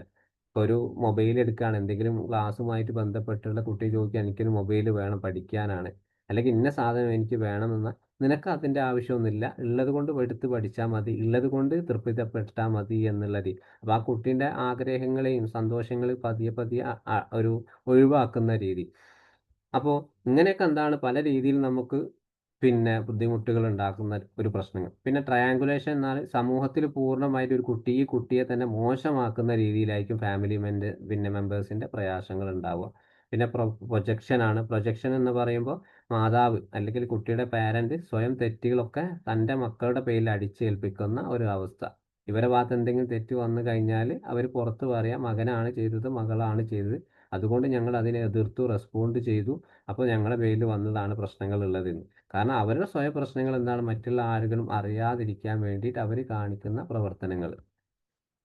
പിന്നെ ഇവിടെ ഇതുവരെ നമ്മൾ പറഞ്ഞത് കുറേ സിംറ്റംസുകളാണ്. ഇനിയിപ്പോൾ ഇതേപോലെ ക്ലയൻറ്റ് നമ്മുടെ അടുത്ത് വന്ന് നമുക്ക് എങ്ങനെയൊക്കെയാണ് ഈ ഒരു NPDൻ്റെ പാറ്റേണുകൾ നമുക്ക് മനസ്സിലാക്കാൻ പറ്റുക? അതിൽ പ്രധാനപ്പെട്ടത് ഒന്ന് ഇനീഷ്യൽ ഒബ്സർവേഷൻ ആണ്. ഇനീഷ്യൽ ഒബ്സർവേഷൻ എന്ന് പറയുമ്പോൾ നമ്മൾ സാധാരണ അസസ്മെൻറ്റും കാര്യങ്ങളൊക്കെ എടുക്കുന്ന സമയത്ത് നമുക്ക് സ്വയമായിട്ട് ഓവേർട്ടായിട്ട് നമ്മുടെ കൺമുമ്പിൽ വെച്ച് കാണുന്ന കാര്യങ്ങൾ ഒന്ന് ശ്രദ്ധിക്കുന്നത് കൂടുതലായി നല്ലതാണ്. അപ്പോൾ ആദ്യത്തെ ഒരു പോയിന്റ് ഗ്രാൻഡിയോസിറ്റി ആൻഡ് സുപ്പീരിയോറിറ്റി എന്നാണ്. ഈ ഒരു കുട്ടിക്ക് NPD ബാധിച്ചിട്ടുണ്ടോ എന്നുള്ളത് നമ്മൾ ആദ്യം ഈ ഒരു പോയിന്റിലൂടെയാണ് മനസ്സിലാക്കുക. കാരണം ആ കുട്ടി പറയാണ്, ഞാൻ മറ്റുള്ള കുട്ടികളെ പോലെയല്ല, എനിക്ക് പ്രത്യേക ഒരു കഴിവുണ്ട്, അതേപോലെ ഞാനെല്ലാം നല്ല രീതിയിൽ പഠിക്കുന്നവനാണ്, എനിക്കിത് കൗൺസിലിംഗ് ഒന്നും ആവശ്യമില്ല, പിന്നെ എന്തിനാണ് എൻ്റെ പാരൻ്റ് ഇവിടെ കൊണ്ടുവന്നിട്ടുള്ളത്, അതെനിക്കറിയില്ല. ഇങ്ങനെ വളരെയധികം ഗാർഹ്യത്തോടു കൂടി വളരെ അഹങ്കാരത്തോടു കൂടി സംസാരിക്കുന്ന ഒരു മെത്തേഡ് നമ്മുടെ ആ കുട്ടികൾ കണ്ടിട്ടുണ്ടെങ്കിൽ ആദ്യത്തെ ഒരു സിംറ്റംസ് ആണ്. ഇതൊന്നും നമുക്ക് വേറൊരു അസസ്മെൻറ്റിലൂടെ ഒന്നും എടുക്കാൻ പറ്റില്ല. നമ്മൾക്ക് ചോദ്യങ്ങളിലൂടെ തന്നെ ചോദിച്ച് അയാളുടെ സ്വഭാവത്തിലൂടെ മാത്രം മനസ്സിലാക്കാൻ പറ്റുന്ന രീതി. പിന്നെ ലാക്ക് ഓഫ് എമ്പതി ആണ്. മറ്റുള്ള ആളുകളെ അല്ലെങ്കിൽ ഈ കുട്ടിയുടെ നമ്മൾ എന്തെങ്കിലും കാര്യങ്ങൾ ആ സ്പോട്ടിൽ പറയുകയാണ്, നിനക്ക് കൂട്ടുകാരുണ്ടോ, അല്ലെങ്കിൽ കൂട്ടുകാരായിട്ട് എങ്ങോട്ട് കറങ്ങാൻ പോകാറുണ്ടോ, അവർ നമുക്ക് ഇഷ്ടപ്പെട്ട പ്രവർത്തനം എന്തൊക്കെ ചെയ്യുന്ന സമയത്ത്, അല്ലെങ്കിൽ നമ്മൾ എന്തെങ്കിലും അവിടെ നിന്ന് എന്തെങ്കിലും സങ്കടപരമായിട്ട് കാര്യങ്ങൾ പറഞ്ഞു കഴിഞ്ഞാൽ കുട്ടി അല്ലെങ്കിൽ ഒന്ന് എഴുന്നേറ്റ് ചിരിക്കുക, അല്ലെങ്കിൽ ഇതിനൊന്നും മൈൻഡ് വെക്കാതിരിക്കുക എന്നുള്ളത്. കുട്ടിക്ക് എമ്പതി പ്രകടിപ്പിക്കാൻ പറ്റുന്നില്ല. അതേപോലെ ഇപ്പോൾ കൗൺസിലിംഗ് വരുന്നില്ല, പാരന്റിന് മനസ്സിലാകുകയാണ്, അമ്മയ്ക്ക് മനസ്സിലാകും തൻ്റെ മകൻ ഇങ്ങനെ പ്രശ്നമുണ്ട്. ഏതെങ്കിലും കുട്ടീൻ്റെ ക്ലാസ്സിൽ മറ്റു കുട്ടികളെ പ്രശ്നങ്ങൾ ഉണ്ടാക്കുന്ന സമയത്ത് ഇവന് ചിലപ്പോൾ അവരെ നോക്കി ചിരിക്കുക, അതൊക്കെ ഒന്നും പ്രതികരിക്കാതിരിക്കുക എന്നൊക്കെ സമയത്ത് ഇവർക്ക് NPDൻ്റെ സിംറ്റംസ് അവരുടെ ശരീരത്തിൽ കയറിയിട്ടുണ്ടാവും. പിന്നെ ഫ്രാഗിൾ സെൽഫ് എസ്റ്റീം. അവിടെ ചെറിയൊരു ക്രിറ്റിസിസം പോലും ഇവർക്ക് എന്താണ് അംഗീകരിക്കാൻ പറ്റുന്ന രീതിയിലാണ്. ഇപ്പോൾ ഏതെങ്കിലും ഒരു രീതിയിൽ ചിലപ്പോൾ കളിയാക്കലുകളോ അല്ലെങ്കിൽ പിന്നെ മറ്റേതെങ്കിലും കുട്ടീനെ അവോയ്ഡൻസോ ക്ലാസ്സിൽ നിന്ന് ടീച്ചേഴ്സും ചെറിയ രീതിയിൽ എന്തെങ്കിലും മിസ്റ്റേക്കിന് എന്തെങ്കിലും പുസ്തകത്തിൽ ഒരു മാർക്ക് കുറച്ചതിനോ ഇതൊക്കെ കൂട്ടി വല്ലാത്ത പ്രശ്നങ്ങൾ ഉണ്ടാക്കാനുള്ള സാധ്യത കൂടും. കാരണം എൻ്റെ ഭാഗത്ത് ചെറിയൊരു തെറ്റ് പറ്റിയിട്ട് ചെറിയൊരു തെറ്റിനാണ് നിങ്ങൾ ഇത്രയും വലിയൊരു എന്നോട് ചെയ്തിട്ടുള്ളത്. അതേപോലെ ആരെങ്കിലും കളിയാക്കി കഴിഞ്ഞാൽ അപ്പം തന്നെ സ്പോട്ടിൽ തന്നെ ആൾ പ്രതികരിക്കും. അയാൾ പിന്നെ ആ കുട്ടിയോട് പിന്നെ ഭയങ്കര ദേഷ്യമായിരിക്കും പിന്നെ കാണിക്കുക. പിന്നെ അവർ തമ്മിൽ ഭയങ്കര അടിയും പിടിയും പ്രശ്നങ്ങളൊക്കെ ഉണ്ടാവാനുള്ള സാധ്യതകളുണ്ട്. പിന്നെ എൻറ്റൈറ്റിൽമെൻറ്റ് സ്പെഷ്യൽനെസ്. അവിടെ എനിക്ക് ഒരു സ്പെഷ്യൽ കൺസിഡറേഷൻ വേണം എന്നുള്ള രീതി. അതായത് ഞാൻ മറ്റുള്ള കുട്ടികളെ പോലെയല്ല, ഞാൻ അത്യാവശ്യം പഠിക്കാനുള്ള കഴിവുള്ള കുട്ടിയാണ്, അത്യാവശ്യം മാർക്ക് നേടുന്ന കുട്ടിയാണ്, അതേപോലെ അത്യാവശ്യം ഞാൻ സ്റ്റാൻഡേർഡ് ഫാമിലിയിൽ നിന്നാണ് വരുന്നത്. ഈ ഒരു രീതിയിൽ എനിക്കൊരു സ്പെഷ്യൽ ആയിട്ടുള്ള ഒരു കൺസിഡറേഷൻ മറ്റുള്ള കുട്ടികളെ പോലെ അല്ല എന്നുള്ള എനിക്കെല്ലാം ഓക്കെ ആയി കിട്ടണം. അവർ ടീച്ചേഴ്സിനെ തന്നെ അവർ പറഞ്ഞു തുടങ്ങും. പിന്നെ മാനിപ്പുലേഷൻ, കൺട്രോൾ സീക്കിംഗ് ബിഹേവിയറാണ്. എല്ലാത്തിനും അവർ ആഗ്രഹിച്ച കാര്യങ്ങളൊക്കെ നേടാൻ വേണ്ടി വെറുതെ കള്ളങ്ങൾ പറഞ്ഞുണ്ടാക്കുക. ക്ലാസ് റൂമിൽ ചിലപ്പോൾ ഇവൻ്റെ ഭാഗത്ത് മിസ്റ്റേക്ക് പറ്റിയിട്ടുണ്ടെങ്കിൽ അവ മറ്റുള്ള ആളെ പേരിൽ അത് കൊടുക്കുക. അതേപോലെ പിന്നെ അഗ്രസീവ് ആയിട്ടുള്ള ബിഹേവിയർ കാണിക്കുക. ഈ നേരത്തെ നമ്മൾ പറഞ്ഞ പോലെ സ്പെഷ്യൽനെസ് ആരെങ്കിലും കുട്ടികൾ ഇവനെ ഒരു കൺസിഡർ കൊടുത്തിട്ടില്ലെങ്കിൽ പുസ്തകങ്ങൾ എടുത്തെറിയുക, അല്ലെങ്കിൽ എന്താണ് മറ്റു തരത്തിൽ അഗ്രസീവ് ആയിട്ടുള്ള പ്രവർത്തനങ്ങൾ കാണിക്കാൻ ഇങ്ങനത്തെ കുട്ടികൾ അവിടെ സാഹചര്യങ്ങൾ ഉണ്ടാക്കിയെടുക്കും. പിന്നെ അതുപോലെ കളവ് അറിയുക എന്നുള്ളത് വളരെയധികം അവർക്ക് കൂടുതലായിരിക്കും. ഇതാണ് നമുക്ക് ഇനീഷ്യൽ ഒബ്സർവേഷൻ. ഇനീഷ്യൽ ഒബ്സർവേഷനിൽ കുറേ കാര്യങ്ങൾ എന്താണ് സ്കൂളുമായിട്ട് നമുക്ക് ഇങ്ങനത്തെ കുട്ടികളെ ചോദിക്കുക. പാരൻറ്റിന് ചിലപ്പോൾ പൂർണ്ണമായിട്ട് വിവരം കിട്ടിക്കോളണമെന്നില്ല. അപ്പോൾ കുട്ടി സ്കൂളിൽ പോകുന്ന കുട്ടിയാണെങ്കിൽ ആ കുട്ടിയുടെ ടീച്ചേഴ്സിനോടോ കൂട്ടുകാർക്കിടയ്ക്ക് വിശദമായിട്ടൊരു അന്വേഷണം ഇനീഷ്യൽ ഒബ്സർവേഷനിൽ നമുക്ക് എടുത്തു കഴിഞ്ഞാൽ ആ കുട്ടിയുടെ NPD സിംറ്റംസുകൾ ഏതൊക്കെ രീതിയിലാണ് പോകുന്നത് നമുക്ക് തിരിച്ചറിയാൻ പറ്റും. ഇനി അസസ്മെൻറ്റ് ഡ്യൂറിങ് സെഷനാണ്. അസസ്മെൻറ്റ് എടുക്കുന്ന സമയത്ത് ഹിസ്റ്ററി ടേക്കിംഗ് പൂർണ്ണമായിട്ടും ഫാമിലി ഹിസ്റ്ററി തന്നെയാണ്. പാരൻ്റ് ഈ ഒരു കുട്ടിയെ ഏത് രീതിയിലാണ് പിന്നെ വളർത്തുന്ന ശൈലി എന്തൊക്കെയാണ്, വീട്ടിലെ അവസ്ഥകൾ എന്തൊക്കെയാണ്, പിന്നെ NPD കെയർ ടേക്കർ ആരാണ് വീട്ടിലുള്ളത്, ഈ കുട്ടിക്ക് എങ്ങനെയാണ് ബാധിച്ചത് എന്നുള്ള പൂർണ്ണമായിട്ടുള്ള ഒരു ഡീറ്റെയിൽസ്. ചിലപ്പോൾ കുട്ടിയുടെ അമ്മയാണ് വന്നിട്ടുള്ളെങ്കിൽ ഏകദേശം നമുക്ക് ഊഹിക്കാം ഈ ഒരു കുട്ടിയുടെ അച്ഛനായിരിക്കാം, അല്ലെങ്കിൽ അച്ഛന് വീട്ടിലാരെയും കൊണ്ടുവന്നിട്ടുണ്ടെങ്കിൽ കുട്ടിയുടെ ആ ഒരു കുടുംബത്തിൽ ആർക്കെങ്കിലും എന്തെങ്കിലും ഉണ്ടാവും. ഇപ്പോൾ കൂട്ടുകുടുംബത്തിലൊക്കെ പ്രശ്നങ്ങളാണെങ്കിൽ അത് നമുക്ക് വളരെ ഡിഫിക്കൽറ്റി ആയിരിക്കും. ഇപ്പോൾ ഒരു ഏരിയയിലൊക്കെ കുറേ ആളുകൾ കൂട്ടുകുടുംബമായിട്ട് ജീവിക്കുന്ന ആളുകൾ, അപ്പോൾ അതിലേതെങ്കിലും ഒരു കാരണവരുണ്ടാവും. ആ കാരണവർ പറയുന്നത് പോലെ ആയിരിക്കും ആ കുടുംബത്തിലെല്ലാവരും ജീവിക്കുന്നതും നടക്കുന്നതും പോകുന്നതും ഒക്കെ. അപ്പോൾ അതൊക്കെ കണ്ടു വളർന്നൊരു കുട്ടിയെ നമുക്ക് വളരെയധികം ഡിഫിക്കൽറ്റി ആയിട്ടുള്ള അസസ്മെൻ്റ് ആയിരിക്കും. അതൊക്കെ ഒന്ന് കുറച്ച് ശ്രദ്ധിക്കേണ്ടി വരും. പിന്നെ അവർക്ക് ബിഹേവിയർ പാറ്റേൺ സെഷൻ. കാരണം ബിഹേവിയർ പാറ്റേൺ ഇൻ സെഷൻ എന്നാൽ നമ്മുടെ മുമ്പിൽ ആ കുട്ടി വരുന്നത് എന്ത് സ്വഭാവമൊക്കെയാണ് കാണിക്കുന്നത്. നമ്മൾ കുറേ കാര്യങ്ങൾ പറയുന്നത് ക്രിറ്റിസം കാണിക്കുന്നുണ്ടോ, അല്ലെങ്കിൽ നമ്മൾ എന്തെങ്കിലും ഏതെങ്കിലും എമ്പതി കാര്യങ്ങൾ പറയുന്ന സമയത്ത് അത് കുട്ടി നമ്മളൊക്കെ പറയാൻ കേൾക്കാൻ തയ്യാറാണോ, അല്ലെങ്കിൽ എഴുന്നേറ്റ് അവിടെ നിന്ന് പോവുകയാണോ, പിന്നെ നമ്മുടെ ചോദ്യത്തിനൊക്കെ എങ്ങനെയാണ് കുട്ടി റെസ്പോൺസ് ചെയ്യുന്നത്, കമ്മ്യൂണിക്കേഷൻ സ്റ്റൈൽ എങ്ങനെയാണ്, കാരണം നമ്മളോടുമായിട്ട് സംസാരിക്കുന്ന ആ രീതി എങ്ങനെയാണ്, വളരെയധികം ധാർഷ്ട്യത്തോടു കൂടി സംസാരിക്കുകയാണോ, അല്ലെങ്കിൽ എന്തെങ്കിലും എക്സാജറേഷൻ നമ്മൾ പറയുന്നതിനൊക്കെ എന്താണ് എതിർക്കുന്ന രീതിയിലാണ് ആ കുട്ടി കാണിക്കുന്നത്. പിന്നെ എമ്പതി ടെസ്റ്റിംഗ്, അവിടെ എന്താണ് ഈ ഒരു നമ്മളൊരു റാപ്പോ ബിൽഡപ്പ് ഉണ്ടാക്കുന്ന സമയത്ത് കുട്ടിയായിട്ട് കുറേ ഗെയിംസും കാര്യങ്ങളൊക്കെ കൊടുക്കുന്ന സമയത്ത് അവിടെ ഒന്നും നമുക്ക് ഏൽക്കാൻ പറ്റാത്ത ചില കേസുകൾ നമുക്കറിയില്ല, കുട്ടിക്ക് ഒന്നും ഏൽക്കുന്നില്ല എന്ന് ചില ആളുകൾ പറയാറുണ്ട്. എനിക്കും അനുഭവമുണ്ട്. കാരണം ഒരു 5-6 സെഷൻ ആയിട്ട് കഴിഞ്ഞാലും ആ കുട്ടി നമ്മളുമായിട്ട് തീരെ അടുക്കാൻ പറ്റാത്തൊരവസ്ഥ, റാപ്പോ ബിൽഡപ്പ് ആവുന്നില്ല. ഇതേപോലെ നമ്മൾ എന്ത് കൊടുത്തു കഴിഞ്ഞാലും ആളെന്ത് ചെയ്യും, അത് അംഗീകരിക്കാൻ തയ്യാറല്ല. കാരണം കുട്ടിയുടെ മനസ്സെന്താണ്, എനിക്കിതല്ല കിട്ടേണ്ടത്, ഞാൻ പറയുന്നത് പോലെ മറ്റുള്ളവർ കേൾക്കുക എന്നുള്ളത്. എനിക്ക് എന്താ ട്രീറ്റ്മെൻറ്റ് വേണം ഞാനിത് പറഞ്ഞു കൊടുക്കും, അതിനനുസരിച്ച് ഈ ഒരു കൗൺസിലർ എനിക്ക് ചെയ്തു തരണം എന്നുള്ള ഒരവസ്ഥ. പിന്നെ അറ്റാച്ച്മെൻറ്റ് റിലേഷൻഷിപ്പ്, ഇപ്പോൾ നിലവിൽ ആ കുട്ടിയുടെ ആ ഒരു പാരൻറ്റ് സ്റ്റൈലും റിലേഷൻഷിപ്പും എങ്ങനെയൊക്കെയാണ്, കുട്ടിക്ക് പുറത്ത് സോഷ്യൽ ഇൻട്രാക്ഷനുമായിട്ട് ബന്ധങ്ങൾ എന്തൊക്കെയാണ്, ഇതൊക്കെ നമുക്ക് അസസ്മെൻറ്റ് ഡ്യൂറിങ് സെഷനിൽ എടുക്കുമ്പോൾ ശ്രദ്ധിക്കേണ്ട കാര്യങ്ങളാണ്.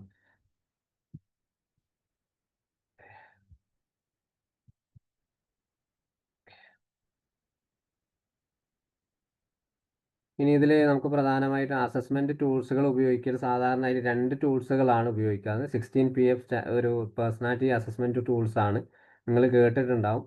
പിന്നെ അത് സാധാരണയായിട്ട് നമുക്ക് പേഴ്സണാലിറ്റി ഡിസോർഡറിനൊക്കെ അവരെ പേഴ്സണാലിറ്റി ട്രൈറ്റ്സ് ഒക്കെ അറിയാൻ വേണ്ടി ഉപയോഗിക്കുന്നതാണ്. ഇതൊരു പ്രത്യേകതയുണ്ട് 16PFന്. അതായത് 16 ഇതിന് 14 ഡൊമിൻസ് ആണുള്ളത്, അല്ല 14 ഡൊമിൻസ് ആണുള്ളത്. അതിൽ 4 മാത്രമാണ് നമുക്ക് NPDൻ്റെ ചെക്ക് ചെയ്യേണ്ടത്. അതിൽ 4-മത്തെ അതാണ് ഡൊമിൻസി എന്ന് പറയുന്നതും, 7-മത്തെ social boldness, 8 sensitivity, 14 self reliance. അതായത് ഈ ഒരു 4 കാര്യങ്ങളാണ് പ്രത്യേകിച്ച് കുട്ടികൾക്കിടയിൽ 7 വയസ്സ് മുതൽ 18 വയസ്സ് വരെ NPD ബാധിച്ചിട്ടുണ്ടോ എന്ന് അറിയാൻ വേണ്ടിയിട്ട് ഈ ഒരു 4 ഡൊമിനാണ് നമ്മൾ ഉപയോഗിക്കുക. അതിൽ ഉപയോഗിക്കുന്ന സമയത്ത് പേപ്പർ പെൻസിലാണ് ഉപയോഗിക്കേണ്ടത്. കാരണം അതിൻ്റെ പൂർണ്ണമായിട്ടും നമുക്കതിൻ്റെ പ്രിൻ്റ് എടുക്കുക, ക്വസ്റ്റ്യനറിൻ്റെ അസസ്മെൻറ്റ് ടൂൾസ് പ്രിൻ്റ് എടുത്തിട്ട് അവരോട് ചോദ്യങ്ങൾ ചോദിച്ചിട്ട് അവരോട് തന്നെ എന്താണ് സെൽഫായിട്ടുള്ള അസസ്മെൻറ്റുകളാണ്. ഇപ്പോൾ കുട്ടികൾക്കാണ് നമ്മളിങ്ങനെ ചോദ്യങ്ങൾ വായിച്ച് പറഞ്ഞ് മനസ്സിലാക്കി കൊടുക്കേണ്ടി വരും. ഏകദേശം 16PF നിങ്ങൾക്ക് അറിയാം. ഒന്ന് വാംത്താണ്, അതായത് വാംത്ത് എന്ന് പറയുമ്പോൾ കുട്ടി സൗഹൃദപരമായിട്ടുള്ള ഒന്നാമത്തത് അതാണ്. രണ്ടാമത് റീസൺ ആണ്. രണ്ടാമത്തെ റീസൺ എന്ന് പറയുമ്പോൾ പ്രശ്നപരമായിട്ട് ബന്ധപ്പെട്ടത്. പിന്നെ ഈ 4-മത്തെ ഇവിടെ വരുന്ന സമയത്ത് എന്താണ്, കൺട്രോളാണ്. കൺട്രോളും അതേപോലെ മറ്റുള്ള ആളുകളുമായിട്ട് റിലേഷൻഷിപ്പ് എങ്ങനെയുണ്ട് എന്ന് അറിയാൻ വേണ്ടിയിട്ടാണ് 4-മത്തെ ഡോമിൻസ്. കാരണം NPD സിംറ്റംസിൽ ആദ്യം നമ്മൾ ശ്രദ്ധിക്കേണ്ടതാണ് ഈ കുട്ടിക്ക് ഏതൊക്കെ രീതിയിലാണ് മറ്റുള്ള ആളുകളുമായിട്ട് റിലേഷൻഷിപ്പ് പോകുന്നത്, സ്വയമായിട്ട് എന്താണ് ഇമോഷൻസ് കൺട്രോൾ ചെയ്യാൻ പറ്റുന്നുണ്ടോ ആ രീതിയിൽ. ഇനിയിപ്പോൾ സോഷ്യൽ ബോൾഡ്നെസ്സിൽ വരുന്ന സമയത്ത് എന്താണ്, കൺഫ്യൂസ്ഡ് ആണ്. അതായത് മറ്റുള്ള ആളുകൾ എന്നോട് ഏതൊക്കെ രീതിയിൽ പെരുമാറും, മൊത്തത്തിലൊരു കൺഫ്യൂസ്ഡ് ഉണ്ടോയെന്ന്. ഇയാൾ കാണിക്കുന്ന സ്നേഹം യഥാർത്ഥമാണോ, അല്ലെങ്കിൽ ആരെയും വിശ്വസിക്കാൻ പറ്റാത്ത രീതി, സോഷ്യലായിട്ടുള്ള ഒരു സിറ്റുവേഷനിലൊക്കെ ആൾ ഹൈ ആയിട്ട് കാണിക്കുന്ന ഒരവസ്ഥ. ഇനിയിപ്പോൾ 8 സെൻസിറ്റിവിറ്റി ആണ്. അവിടെ എമ്പതി റീഡിംഗ് ആണ്. മറ്റുള്ള ആളുകൾ പറയുന്നത് എമ്പതറ്റിക്കലി കേൾക്കാനും മറ്റുള്ള ആളുകളുടെ സ്നേഹം ഒന്ന് തിരിച്ചറിയാനും ഒക്കെ ഈ ഒരു കുട്ടിക്ക് പറ്റുന്നുണ്ടോ എന്നുള്ള ക്വസ്റ്റ്യൻ ആണ്. ഇതിൽ ഓരോ ഡൊമിൻസിലും എന്താണ് 6 ക്വസ്റ്റ്യൻസ് ഉണ്ട്. അതിൽ 6ഉം ഡിഫറെൻ്റ് ആയിട്ടാണ് വരിക. അതിൽ ഓരോന്നും ടിക്ക് ചെയ്ത് ടോട്ടൽ സ്കോർ എത്ര വരുന്നത് നോക്കുക. പിന്നെ 14 നോക്കുമ്പോൾ സെൽഫ് റിലയൻസ് ആണ്. അതിപ്പോൾ ഇൻഡിവിജ്വലായിട്ട് കുട്ടിക്ക് ഏതൊക്കെ രീതിയിൽ ചെയ്യാൻ പറ്റുന്നുണ്ട്, അല്ലെ സ്വന്തമായിട്ട് ഇഷ്ടപ്പെട്ട കാര്യങ്ങൾ, അല്ലെ വീട്ടിൽ സ്വയം പ്രവർത്തനങ്ങൾ ചെയ്യാൻ പറ്റുന്ന അത് റിലേറ്റഡ് ആയിട്ടുള്ള ഒരു ടൂൾസാണ് ഈ ഒരു 16PF. അപ്പോൾ പേഴ്സണാലിറ്റി ഡിസോർഡർ ഇതിൻ്റെ ഒരു സ്കോർ എന്ന് പറയും 1, 3, 4 ടോട്ടൽ അങ്ങനെ ആ ടൈപ്പിലാണ് വരുന്നത്. കാരണം ചിലതിന് ചിലപ്പോൾ ട്രൂ ഓർ ഫാൾസ് വരുന്നുണ്ട്. ചിലതിന് സ്കോർ എങ്ങനെയാണ്, ഒന്നിന് ഒരു സ്കോർ ആണെങ്കിൽ അടുത്തതിന് 3, അടുത്തതിന് അങ്ങനെ 4. അപ്പോൾ ടോട്ടൽ നിങ്ങൾക്കൊരു ഒരു ഡൊമിൻസിന് 24 കിട്ടിയിട്ടുണ്ടെങ്കിൽ ഹൈ ആയിട്ട് വരുന്നത് 24 ആണ്. ആ 24 നിങ്ങൾക്ക് കിട്ടുകയാണെങ്കിൽ ഹൈ ആയിട്ടുള്ള NPD സിംറ്റംസുകൾ. ഇനിയിപ്പോൾ ലോ ആയിട്ട് എന്താണ്, ഇപ്പോൾ ഡൊമിൻസ് 16 കിട്ടി, സോഷ്യൽ ബോൾഡ്നെസ് ഒരു 23 കിട്ടി, സെൻസിറ്റിവിറ്റി ഒരു 14 കിട്ടി, സെൽഫ് റിലയൻസ്, ഇതിനെല്ലാം കൂടി ടോട്ടൽ ചെയ്തിട്ട് ഡിവൈഡ് ടു 100 നമ്മൾ ടോട്ടൽ എത്ര സ്കോർ നിൽക്കുന്നതനുസരിച്ച് അതിനനുസരിച്ചായിരിക്കും ഇവരുടെ NPD നമ്മൾ കാൽക്കുലേറ്റ് ചെയ്യുക. ടോട്ടൽ ഏകദേശം ഒരു 80 കിട്ടുകയാണെങ്കിൽ 40ൻ്റെ താഴെയാണ് നമുക്ക് നോർമലായിട്ട് കുട്ടിക്ക് ഇപ്പോൾ ബിഹേവിയർ ഇഷ്യൂസ് മാത്രമേ ഉള്ളൂ, NPD ബാധിച്ചിട്ടില്ല. 40ൻ്റെ എബോവ് ആണെങ്കിൽ നമുക്ക് ആ കുട്ടിയുടെ സിംറ്റംസ് കറക്റ്റായിട്ട് ട്രീറ്റ്മെൻറ്റ് അവിടെ തന്നെ തുടങ്ങണം. ആ രീതിയിലാണ് അസസ്മെൻറ്റ് ടൂൾസുകൾ ഉപയോഗിക്കേണ്ടത്. ഇനി മറ്റൊരു ടൂൾസാണ് മില്യൺ അഡോളസെൻറ്റ് ക്ലിനിക്കൽ ഇൻവെൻട്രി എന്ന് പറഞ്ഞിട്ടുള്ളത്. ഇതൊരു അമേരിക്കൻ ടൂൾസാണ്. കാരണം നമ്മുടെ നാട്ടിലൊന്നും ഇതങ്ങനെ ഉപയോഗിക്കില്ല. എന്നാൽ ക്ലിനിക്കൽ ലെവലിൽ പലതരത്തിൽ ആളുകൾ ഉപയോഗിക്കാറുണ്ട്. അപ്പോൾ ഇതിന് പിന്നെ ഏകദേശം ഒരു 160-200 ക്വസ്റ്റ്യൻസ് ഉണ്ട്. ആദ്യം പഴയ അപ്ഡേഷൻ 160 ഉണ്ടായിട്ടുള്ളൂ. ഇപ്പോൾ 2024 വന്നിട്ടുള്ള അപ്ഡേഷൻ 200 ക്വസ്റ്റ്യൻസ് ഇതിൽ വന്നിട്ടുണ്ട്. അപ്പോൾ ഒരു 30-40 സിമ്പിൾ ആയിട്ടുള്ള ക്വസ്റ്റ്യനുകൾ പെട്ടെന്ന് തന്നെ ചോദിച്ച് ആൾക്ക് ഒരു ടിക്കറ്റ് പോകുന്ന രീതിയിൽ മനസ്സിലാക്കാൻ പറ്റും. ഒരു ഏജ് ഗ്രൂപ്പ് എന്ന് പറയുന്നത് 13 to 19s ആണ്. ഇതിൽ 3 ഡൊമൈൻസ് ആണുള്ളത്. അതിൽ personality disorder, clinical symptoms, modify individual response style. അപ്പോൾ പേഴ്സണാലിറ്റി ഡിസോർഡർ നമുക്ക് തൽക്കാലം അതിലേക്ക് ശ്രദ്ധിക്കേണ്ട, കാരണം ഒരു കുട്ടിയാണല്ലോ, 18 വയസ്സിൻ്റെ മുകളിലാണ് പേഴ്സണാലിറ്റി ഡിസോർഡറുകൾ ശ്രദ്ധിക്കേണ്ടത്. പക്ഷേ രണ്ടാമത്തെ ക്ലിനിക്കൽ സിൻഡ്രോംസും മോഡിഫൈ ഇൻഡിവിജ്വൽ, ഇത് രണ്ടാണ് നമ്മൾ പ്രധാനമായിട്ട് അവിടെ ശ്രദ്ധിക്കേണ്ടത്. അതിലായിരിക്കും ഈ ഒരു കുട്ടിക്ക് NPDൻ്റെ സിംറ്റംസുകളും കാര്യങ്ങളൊക്കെ വരുന്ന ചോദ്യങ്ങൾ. അപ്പോൾ ഇതിനും ഏകദേശം ഒരു 150ൻ്റെ സ്കോറൊക്കെയാണ് ടോട്ടൽ വരുന്നത്. അതിന് ഏകദേശം ഒരു 80ൻ്റെ താഴെയൊക്കെയാണ് കുട്ടിക്ക് വലിയ പ്രശ്നങ്ങളൊന്നുമില്ല. അതിൻ്റെ മുകളിൽ 100ൻ്റെ മുകളിലൊക്കെയാണ് ഹൈ ആയിട്ടുള്ള NPD സിംറ്റംസുകളുണ്ട്. ഇതിൻ്റെ ഒരു ക്വസ്റ്റ്യൻ വേണമെങ്കിൽ ഞാൻ ഗ്രൂപ്പ് ഷെയർ ചെയ്യുന്നുണ്ട്. അപ്പോൾ നിങ്ങൾക്ക് അത് ഏകദേശം വായിച്ചാൽ മനസ്സിലാവും ഏതൊക്കെ രീതിയിലാണ് ആ ഡൊമൈൻസ് വരുന്നത് എന്നുള്ളത്. ഓക്കെ, ഇനി നമുക്ക് ഇങ്ങനത്തെ വരുന്ന ആളുകൾ തൽക്കാലം എന്തെങ്കിലും നമുക്കൊരു ചെയ്തു കൊടുക്കണ്ടേ? ഇങ്ങനത്തെ കുട്ടികളെ ആണെങ്കിലും പാരൻ്റ് ആണെങ്കിലും നമുക്ക് അറ്റ്ലീസ്റ്റ് ഒരു ഇൻ്റർവെൻഷൻ എന്നുള്ള രീതിയിൽ അവർക്ക് നമുക്ക് സിമ്പിളായിട്ട് കുറച്ച് കാര്യങ്ങൾ പറഞ്ഞു കൊടുക്കൽ നിർബന്ധമാണ്. അപ്പോൾ പ്രധാനമായിട്ട് ഇങ്ങനത്തെ കുട്ടികൾ വന്നു കഴിഞ്ഞാൽ ഹെൽത്തി ബൗണ്ടറീസ് ആണ്. അവർക്ക് നല്ല രീതിയിലുള്ള ആളുകളോട്, സ്വന്തം പാരൻറ്റിനോടാണെങ്കിൽ പോലും ചില സമയത്ത് യെസ് ആണെങ്കിൽ നോ പറയാൻ അവരെ കൊണ്ട് നമ്മൾ പഠിപ്പിക്കുക എന്നുള്ളതാണ്. കാരണം ഇന്ന ബിഹേവിയർ അല്ലെങ്കിൽ ഇന്ന രീതിയിൽ അച്ഛൻ എന്നെ ഉപദ്രവിക്കുകയാണെങ്കിൽ അതിനെതിരെ കുട്ടിയോട് പ്രതികരിക്കാൻ പറയുക. എന്തൊരു കാരണമില്ലാതെ എന്തിനാണ് എന്നെ അടിക്കുന്നത്, അല്ലെങ്കിൽ കറക്റ്റ് ആയിട്ടുള്ള ആളുകളെ ആ സമയത്ത് വിളിച്ച് പറയാം. മറ്റുള്ള ആളുകൾ, പുറത്തുള്ള ആളുകളെ പറയുക, അല്ലെങ്കിൽ ക്ലാസ് ടീച്ചറെ, അല്ലെങ്കിൽ എവിടെയാണ് കുട്ടിക്ക് സേഫ്റ്റി ആയിട്ടുള്ളത് ആ ഒരു രീതിയിൽ പുറത്ത് പറയാനുള്ള അവസരങ്ങൾ കുട്ടികൾക്ക് ഉണ്ടാക്കി കൊടുക്കുക എന്നുള്ള, കുട്ടിയെ സ്വയമായിട്ട് നമ്മൾ ആ ഗിൽറ്റി എന്ന് നേരത്തെ പറഞ്ഞിട്ട് ആ ടൂൾസിനെ നമ്മൾ പൂർണ്ണമായിട്ട് ഒഴിവാക്കിയിട്ട് എല്ലാം ഒരു റെസ്പോൺസ് ചെയ്യുന്ന രീതി, ഹെൽത്തി ബൗണ്ടറി. ഈ ഒരു അച്ഛനാണെങ്കിൽ അച്ഛനുമായിട്ട് ചെറിയൊരു ബൗണ്ടറി, ഒരു അച്ഛൻ തന്നെയാണ്, അച്ഛനോടുള്ള സ്നേഹം എനിക്ക് ഇത്രയാണ് കിട്ടുന്നത്, അത് മനസ്സിലാക്കിയിട്ട് ഒരു പൂർണ്ണമായിട്ടും ഒരു അടുപ്പം കൂടുതലില്ലാത്ത രീതിയിൽ പോകുന്ന ഒരു രീതി, ഒരു ഹെൽത്തി ബൗണ്ടറീസ് ഇതിൻ്റെ കൂടെ തന്നെ നമ്മൾ ഉണ്ടാക്കി കൊടുക്കുക. പിന്നെ അതേപോലെ സെൽഫ് എസ്റ്റീം ബിൽഡിങ്. കാരണം സെൽഫ് എസ്റ്റീം പൂർണ്ണമായിട്ട് തകർന്നു പോയിട്ടുള്ള കുട്ടിയായിരിക്കും. അപ്പോൾ സ്വയമായിട്ടുള്ള നെഗറ്റീവ് ചിന്തകളൊക്കെ ഒന്ന് തിരിച്ചറിഞ്ഞിട്ട്, അല്ലെങ്കിൽ തനിക്കുണ്ടാകുന്ന ഒരു കുറേ സെൽഫ് ബിലീഫ് സിസ്റ്റങ്ങൾ ഉണ്ടാവും. ഞാൻ എൻ്റെ ഭാഗത്താണ് പൂർണ്ണമായും തെറ്റ് പറ്റിയിട്ടുള്ളത്, ആ ഒരു ചിന്ത പൂർണ്ണമായി നിൻ്റെ ഭാഗത്ത് തെറ്റല്ല, ഇത് നിന്നെ മറ്റുള്ള ആളുകൾ ഉപദ്രവിക്കുന്നത് കൊണ്ട് നിനക്ക് സ്വയമേ ഒരു ബ്രെയിനെ ബാധിച്ചിട്ടുള്ള ഒരു നെഗറ്റീവായിട്ടുള്ള ചിന്ത മാത്രമാണ്. അപ്പോൾ അവിടെ നമുക്ക് ജേണലോ അല്ലെങ്കിൽ ഓട്ടോമാറ്റിക് തോട്ട് പോലെയുള്ള കാര്യങ്ങളൊക്കെ തോട്ട് റെക്കോർഡൊക്കെ ഉപയോഗിച്ച് കുട്ടിയുടെ ബിലീഫ് സിസ്റ്റം നമുക്ക് പുറത്തേക്ക് എടുക്കാം. അതേപോലെ ഇതിൻ്റെ കൂടെ തന്നെ കുട്ടിക്ക് ഏറ്റവും മനോഹരമായി സന്തോഷിക്കാൻ പറ്റുന്ന ചില ആക്ടിവിറ്റീസുകൾ, ആ ഒരു സിറ്റുവേഷന് കുട്ടിക്ക് ചിലപ്പോൾ നമ്മൾ ട്രീറ്റ്മെൻറ്റ് ആരംഭിച്ച് കഴിഞ്ഞ് വീട്ടിൽ പോയി ഇതേ പ്രശ്നങ്ങളാണെങ്കിൽ നമ്മൾ ഇനി എന്ത് ട്രീറ്റ്മെൻറ്റ് കൊടുത്തും കാര്യമില്ല. അപ്പോൾ ഏറ്റവും നല്ലത് സേഫ് സോൺ ആയിട്ടുള്ള ഒരു കാര്യം, നമ്മൾ സേഫ്റ്റി സോൺ നമ്മൾ ഉണ്ടാക്കിയെടുക്കണം ആ കുട്ടിക്ക് വേണ്ടി. എന്നിട്ട് മാത്രം നമ്മൾ ട്രീറ്റ്മെൻറ്റ് കൊടുത്തിട്ട് കാര്യമുള്ളൂ.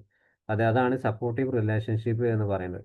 കുട്ടിക്ക് നല്ല രീതിയിൽ ഒരു സപ്പോർട്ടീവ് ആയിട്ടുള്ള കാര്യങ്ങൾ വേണം. കാരണം കുട്ടിയുടെ ആ ഒരു മെൻ്റലി ഫിസിക്കലി ഒക്കെ ഓക്കെ ആയിട്ട് നല്ല രീതിയിൽ മുന്നോട്ട് പോകാനുള്ള കാര്യങ്ങൾ. പിന്നെ അതേപോലെ സെൽഫ് കമ്പാഷൻ പ്രാക്ടീസാണ്. സ്വയം തൻ്റെ മൂല്യങ്ങളെക്കുറിച്ചും തൻ്റെ ആ വിശ്വാസങ്ങളെക്കുറിച്ചും തനിക്ക് ആരോടും എന്തും ഓപ്പണായിട്ട് പറയാനൊരു അവകാശമുണ്ട്, എൻ്റെ ഭാഗത്ത് തെറ്റൊന്നുമില്ല എന്നുള്ള ആ ഒരു പ്രാക്ടീസ്. അതായത് ഓപ്പൺ അസർട്ടീവ് കമ്മ്യൂണിക്കേഷൻ. നമ്മളൊരു കൗൺസിൽ സെഷനിൽ കുട്ടിക്ക് എന്തും സംസാരിക്കാനുള്ള ഒരു അവസരം പോലെ.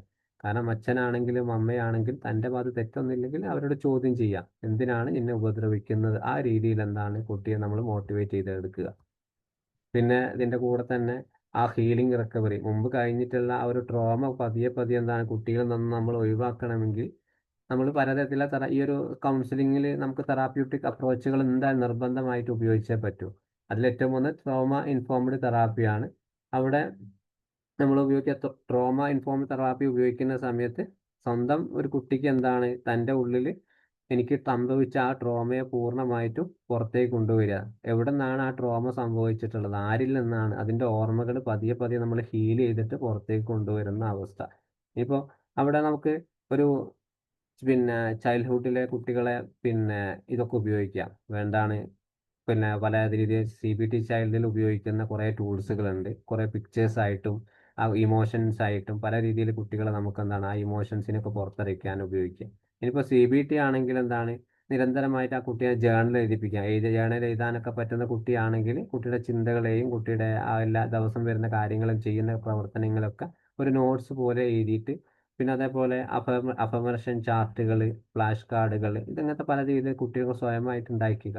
പിന്നെ EMDR ആണെങ്കിൽ ഐ മൂവ്മെന്റ് ഡീസെൻട്രേഷൻ ആണെങ്കിൽ എന്താണ് കുട്ടിയെ നമുക്ക് ആ ഒരു ഹീലിംഗ് പെട്ടെന്ന് മാറ്റണമെങ്കിൽ കുട്ടീനോട് പറയാൻ സ്ട്രൈറ്റ് ആയിട്ട് എന്താണ് ഒരു ബെഞ്ചിലോ അല്ലെങ്കിൽ കസേരയിലോ ആ കുട്ടിയെ ഇരുത്തിയിട്ട് ആ കുട്ടിയോട് ജസ്റ്റ് ഒന്ന് ആ കുട്ടിയോട് പറയാ 2 കണ്ണുകളും അങ്ങോട്ടും ഇങ്ങോട്ടും ജസ്റ്റ് ഇടത് ഭാഗത്തും വലത്ത് ഭാഗത്തും നോക്കാൻ പറയാം. അപ്പോൾ കണ്ണ് മാത്രം മൂവ് ചെയ്യാൻ കുട്ടിക്ക് കഴിയണമെന്നില്ല.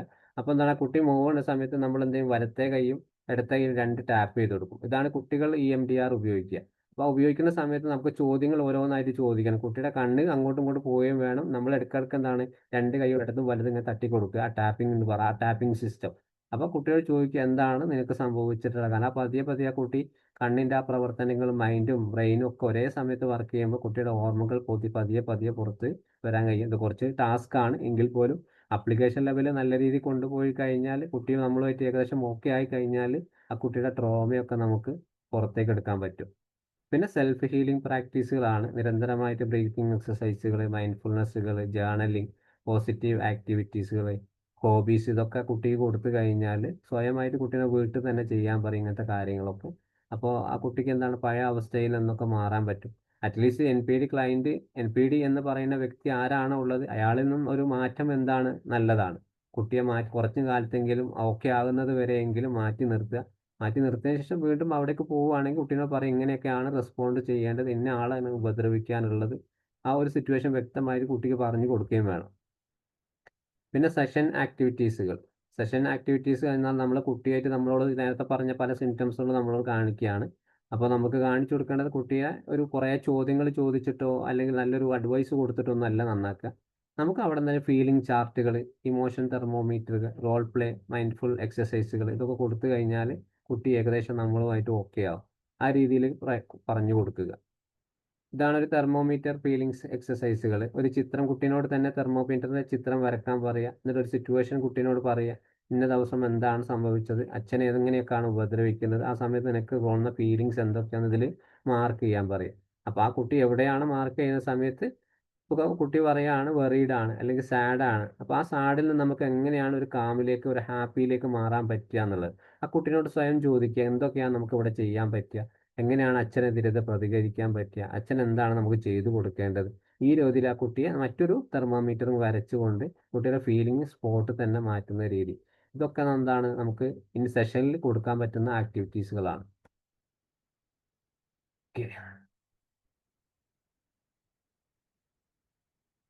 ഓക്കെ അല്ലേ എല്ലാവരും? ഇതൊരു ഡീപ്പായിട്ട് പോകേണ്ട സബ്ജക്റ്റ് ആണ്. കുറച്ച് ചെറിയൊരു PPT. സാർ, EMDR തെറാപ്പി ഒന്നുകൂടെ പറയോ? EMDR എന്ന് പറയുന്നത് നമുക്ക് ഒരു ട്രോമ കെയർ ഉപയോഗിക്കുന്നത്, അതായത് കഴിഞ്ഞു പോയിട്ടുള്ള മെമ്മറീസിനെയൊക്കെ നമ്മൾ പുറത്തേക്ക് കൊണ്ടുവരാൻ ഉപയോഗിക്കുന്നതാണ്. അതായത് ചിലപ്പോൾ EMDR ഇപ്പോൾ പല രീതിയിൽ ഉപയോഗിക്കും. ഇപ്പോൾ ഇലക്ട്രോണിക്കൽ വൈസ് ആണെങ്കിൽ ഇപ്പോൾ ഗൾഫ് രാജ്യങ്ങൾക്ക് ഇവിടെയൊക്കെ ഞാനൊക്കെ നിൽക്കുന്ന ഒരു ഹോസ്പിറ്റലിൽ ഒരു ക്ലിനിക്കൽ ലെവലിൽ ഉപയോഗിക്കുന്നത് ഒരു സ്ക്രീനിൽ എന്താണ് ലൈറ്റ് പോലെയാണ്. അപ്പോൾ അവിടെ എന്താണ് ക്ലയൻറ്റിനെ വന്ന് ഇരുത്തും. ആ ക്ലയൻറ്റ് വന്നാൽ അവരെ കണ്ണ് കറക്റ്റായിട്ട് ചെറിയ നമ്മൾ ഐ ടെസ്റ്റ് ചെയ്യുന്നത് പോലെ കണ്ണെന്താണ് ഒരു മീറ്റർ ഗ്യാപ്പിൽ ആ ഒരു ക്ലയൻറ്റിനെ ഇങ്ങനെ നിൽക്കും. എന്നിട്ട് അവർ പറയും ഒരു ലൈറ്റ് ഇങ്ങനെ അതിൽ അങ്ങോട്ടും ഇടത്തേക്കും വലത്തേക്കും പാസ് ചെയ്ത് പോകും. ആ പാസ് ചെയ്യുന്ന സമയത്ത് അവരെ കണ്ണുകൾ അങ്ങോട്ട് പോകുക, ഇടത്തോട്ട് പോവുക, വലത്തോട്ട് പോകുക. അവിടെ നമ്മൾ ടാപ്പിംഗ് ഒന്നുമില്ല. അത് നേരെ ഓപ്പോസിറ്റ് തെറാപ്പിസ്റ്റ് ഇരിക്കും. എന്താണ് ക്ലയൻറ്റിനുള്ള പ്രശ്നങ്ങൾ ഉള്ളത് ആ ക്ലയൻറ്റിനോട് ചോദിക്കുക. ആ ക്ലയൻറ്റ് ചോദിക്കുന്ന സമയത്ത് റെക്കോർഡിംഗ് ആണ്, വോയിസ് റെക്കോർഡിംഗ് ആണ്. ക്ലയൻറ്റ് എന്താണ് പറയുന്നത് ഇവിടെ ഗൾഫ് സിസ്റ്റം അങ്ങനെ ആയതുകൊണ്ട് റെക്കോർഡിംഗ് ആണ്. ഇനിയിപ്പോൾ നമുക്ക് മറ്റ് നാട്ടിലൊക്കെ ഉപയോഗിക്കുന്നത് എന്താണ്, ചിലപ്പോൾ ഒരു വടി ചില ആളുകൾ ഞാനിപ്പോൾ മുമ്പ് ചെന്നൈയിലൊരു ട്രെയിനിങ്ങിന് പോയ സമയത്ത് അവിടെ നിന്ന് ഒരാൾ ഉപയോഗിക്കുന്നത് കണ്ടിട്ടുണ്ട്. നല്ലൊരു കൗൺസിലിംഗ് സൈക്കോളജിസ്റ്റ് തന്നെയാണ് ക്ലിനിക്കൽ ലെവലിൽ. അപ്പോൾ ആൾ ഉപയോഗിച്ചൊരു വടിയാണ്. ആ വടീൻ്റെ സെൻട്രലിൽ നൂല് കെട്ടിയിട്ട് മുകളിൽ കെട്ടിയിട്ട് ആ വടി ഇങ്ങനെ അങ്ങോട്ടും ഇങ്ങോട്ടും അങ്ങോട്ട് ആട്ടുന്ന രീതിയിൽ. അപ്പോൾ ഈ ഒരു വടി അങ്ങോട്ടും ഇങ്ങോട്ടും പോകുന്ന സമയത്ത് നമ്മൾ തെറാപ്പിസ്റ്റ് ചോദ്യങ്ങൾ ചോദിക്കും. ആ ചോദ്യങ്ങൾ പതിയെ പതിയെ പോകും. ഇപ്പോൾ ഇത് കുട്ടികളെ രീതിയിൽ എന്താണ്, പല രീതിയിലും EMDR ഉപയോഗിക്കാം. കുട്ടികളുടെ രീതിയിലൊക്കെ എന്താണ്, ആ കുട്ടികളെ നേരത്തെ നമ്മൾ പറഞ്ഞതുപോലെ നേരെ ഫോക്കസ് സ്ട്രൈറ്റ് ആയിട്ട് നമ്മൾ തെറാപ്പിസ്റ്റ് നമ്മൾ ഇരിക്കുക. മറ്റുള്ള ആളുകൾ പാടില്ല, കുട്ടിയുടെ അച്ഛനോ അമ്മയോ അങ്ങനെ ആരും പാടില്ല. സെൻട്രലായിട്ട് 2 ചെയർ ഇരുത്തിയിട്ട് നമ്മൾ ഓപ്പോസിറ്റ് ആയിട്ട് കുട്ടിയോട് പറയാം, കണ്ണുകൾ നമ്മുടെ നേരെ മുഖത്തേക്ക് തന്നെ നോക്കാൻ പറയാം, സ്ട്രൈറ്റ് ആയിട്ട് തന്നെ. എന്നിട്ട് അതിൻ്റെ ഇടയ്ക്ക് എന്താണ്, നമ്മൾ ചോദ്യങ്ങൾ ചോദിച്ചു തുടങ്ങിയാൽ കുട്ടീനോട് പറയാം, ഒന്ന് മുഖം വേണമെങ്കിൽ ഇങ്ങനെ സ്ട്രൈറ്റ് ആയി തിരിച്ചോളൂ, വലത്തേക്കും ഇങ്ങനെ 2 ഭാഗത്തേക്കും. അപ്പോൾ എന്താണ്, നമ്മൾ തിരിക്കുന്ന സമയത്ത് നമ്മൾ 2 കൈ കൊണ്ട് ഇടത്തേക്ക് ഓരോ ടാപ്പ് ചെയ്ത് കൊടുക്കും, ഇടയ്ക്ക് മാറി മാറി. എവിടെയാണോ ടാപ്പ് ചെയ്യുന്നത് അവിടേക്കാണ് ഈ കണ്ണ് പോകേണ്ടത്. ആദ്യം മുഖം മാത്രമായിരിക്കും പോവുക, പിന്നെ കുട്ടിക്ക് എക്സ്പീരിയൻസ് ഇല്ലാതെ. പിന്നെ അടുത്ത റൗണ്ട് ആകുമ്പോൾ എന്താണ്, കുട്ടികൾ പറയും കണ്ണ് മാത്രം മാക്സിമം അങ്ങോട്ടാക്കാൻ നോക്കുക എന്നുള്ളതാണ്. അപ്പോൾ ആ കണ്ണാക്കി കഴിഞ്ഞാൽ കുട്ടി ചിലപ്പോൾ പതിയെ ഒരു ഒബ്സർവേഷൻ കിട്ടും. അതായത് ഇയാൾ തെറാപ്പിസ്റ്റ് എവിടെയാണ് കൈ പൊട്ടുന്നത് അവിടേക്ക് ഈ ഒരു കണ്ണ് പോകും. അപ്പോൾ നമ്മൾ ചോദിക്കും, കാര്യങ്ങൾ കുട്ടി കറക്റ്റായിട്ട് പറയും. ഇനിയിപ്പോൾ ഒരു സ്റ്റെക്നെസ് ഫീൽ ചെയ്യുകയാണെങ്കിൽ കുട്ടി ഒന്നും മിണ്ടുന്നില്ല എന്നെങ്കിൽ ഈ ഒരു MDR അവിടെ ചെയ്തിട്ട് കാര്യമില്ല, മറ്റേതെങ്കിലും തെറാപ്പി സ്റ്റൈലുകൾ നമ്മൾ പോകേണ്ടി വരും. പിന്നെ അതേപോലെ കുട്ടിക്ക് വേണമെങ്കിൽ ഒരു 5 മിനിറ്റ് 10 മിനിറ്റ് ഒരു ഗ്യാപ്പ് കൊടുത്തിട്ടൊക്കെ വീണ്ടും ഇതിലേക്ക് തന്നെ കൊണ്ടുവരാം, കാരണം റിലാക്സേഷൻ ഒക്കെ കൊടുത്തിട്ട്. അപ്പോൾ ആ കുട്ടിയുടെ പഴയ മെമ്മറീസിലൊക്കെ പഴയ കാര്യങ്ങളൊക്കെ പതിയെ പതിയെ ആൾ വരും. കാരണം അത്രയ്ക്കും ഒരു ഡീപ്പായിട്ടുള്ള പ്രശ്നം കുട്ടി അനുഭവിച്ചിട്ടുണ്ടെങ്കിൽ നമ്മൾ കുറച്ച് റിസ്ക് എടുക്കേണ്ടി വരും. Okay thank you sir. Thank you. സാറേ ഇവിടെ പറഞ്ഞതിനകത്ത് പിന്നെ NPD ബാധിച്ചിട്ടുള്ള കുട്ടികളാണെങ്കിൽ അവര് ഒറ്റക്ക് മറ്റുള്ളവരായിട്ട് കൂട്ടുകൂടൂല, ഞാനൊരു സ്പെഷ്യലാണ് എന്ന് വിചാരിക്കും. പിന്നെ അല്ലെ, അത് ബാധിച്ചിട്ടുണ്ടെങ്കിലാണ് കുട്ടികൾ കാണിക്കുന്ന ഇതല്ലേ അത്, അല്ലാതെ അവര് മാറിയാല് കാണിക്കുന്നതല്ലല്ലോ. അതെ, ഇതിന്റെ സിംറ്റംസുകൾ അവരുടെ ശരീരത്തിലെ മാനസികം കിട്ടിയത് കൊണ്ട് കാണുമ്പോൾ ഒരു പ്രകടനങ്ങളാണത്. അവർക്ക് സിംറ്റംസുകൾ ഒന്നും ഇല്ലെങ്കിൽ ഈ പറഞ്ഞതൊന്നും അവർ കാണിക്കില്ല. ഇത് കാണിക്കുന്നുണ്ടെങ്കിൽ അവരുടെ ബിഹേവിയർ കൊണ്ട് ഇവരുടെ ബിഹേവിയറിൽ വന്ന ചേഞ്ച് ആണ് ഇത്, അല്ലേ? അതെ ചേഞ്ചസ് ആണിത്. അതേപോലെ ഇങ്ങനെ സാധാരണ ഇങ്ങനെ കാണുന്നത് ഇവര് ഈ NPDന്റെ ഉപദ്രവമൊക്കെ നേരിട്ട കുട്ടികളാകുമ്പോൾ അവര് ഒറ്റയ്ക്ക് ഇരുന്ന് ഇങ്ങനെ ഓവറായിട്ട് പഠിക്കും. എപ്പോഴും 24 മണിക്കൂറും പഠിക്കുന്ന രീതിയിലേക്ക് അങ്ങനെ പോവും. പിന്നെ ആ വർക്ക് ചെയ്തതിന്റെ അത്ര മാർക്കോ ഒന്നും കാര്യമൊന്നും അവരെ പേപ്പറിൽ പരീക്ഷക്ക് കാണൂല. ശരിക്കും റാങ്ക് മേടിക്കേണ്ട രീതിയിൽ ഇവർ പഠിക്കും, എന്നാൽ ഫസ്റ്റ് ക്ലാസ് അവർക്ക് അങ്ങനെ കാണാറില്ലേ സാറേ? അങ്ങനെ തന്നെ. കാരണം എന്താണ് ഓവറായിട്ട് പിന്നെ സെൽഫ് കോൺഫിഡൻസ് സ്വയം ഉണ്ടാക്കാൻ നോക്കുകയാണെങ്കിൽ പോലും അവർക്ക് നടക്കൂല. കാരണം ഉള്ളിൽ കിടക്കുന്ന ഒരു കുറ്റബോധം ഉണ്ട് അവർക്ക്. കാരണം ഞാനിങ്ങനെ ആയിപ്പോയി, ഞാനിങ്ങനെ പിന്നെ മറ്റേ അച്ഛൻ്റെ അമ്മേൻ്റെ പെട്ട് ഇതിലായിപ്പോയി, എനിക്കൊരു എവിടെയും ഫ്രീഡം ഇല്ല. ആ ഫ്രീഡം അവർ പതിയെ പതിയെ ഉണ്ടാക്കാൻ ശ്രമിക്കുകയാണ്. എവിടെയെങ്കിലും ഒന്ന് പിടിച്ചു നിൽക്കണ്ടേ, അതിനവർ ചെയ്തുകൊണ്ടിരിക്കുകയാണ്. ചിലപ്പോൾ മറ്റുള്ള ആളുകൾ കാണാൻ വേണ്ടി നമ്മൾ നേരത്തെ പറഞ്ഞ കോവേർട്ട് ബിഹേവിയർ ആയിരിക്കാം, മറ്റുള്ളവർ കാണാൻ വേണ്ടിയിട്ട് പൂർണ്ണമായിട്ട് പഠിച്ചുകൊണ്ടിരിക്കുക. പക്ഷെ അത് റിസൾട്ട് കിട്ടുമ്പോൾ പേപ്പറിലൊന്നും കാണൂല. അതേപോലെ മറ്റുള്ള ആളുകളോട് നല്ല രീതിയിൽ സംസാരിക്കും. ചിലപ്പോൾ ആ സംസാരം കഴിഞ്ഞ് 5 മിനിറ്റ് നമ്മൾ തിരിഞ്ഞു നോക്കുന്ന സമയത്ത് ആൾ ചിലപ്പോൾ ഒറ്റക്ക് മാറി എന്തോ ആലോചിക്കുന്നതായി കാണാം. ഇതേ ഒരു രീതിയിൽ ആ സ്വഭാവം കുട്ടികളിൽ കാണും. അതേപോലെ പിന്നെ മറ്റുള്ളവരുമായിട്ട് അധികം ബന്ധം സ്ഥാപിക്കാതിരിക്കുക, പിന്നെ ആരെയും വിശ്വാസമില്ല, വലുതായിട്ടും വിശ്വാസമില്ല, ഒറ്റക്ക് നടക്കുക. ഇത് അവര് കാണിക്കുന്ന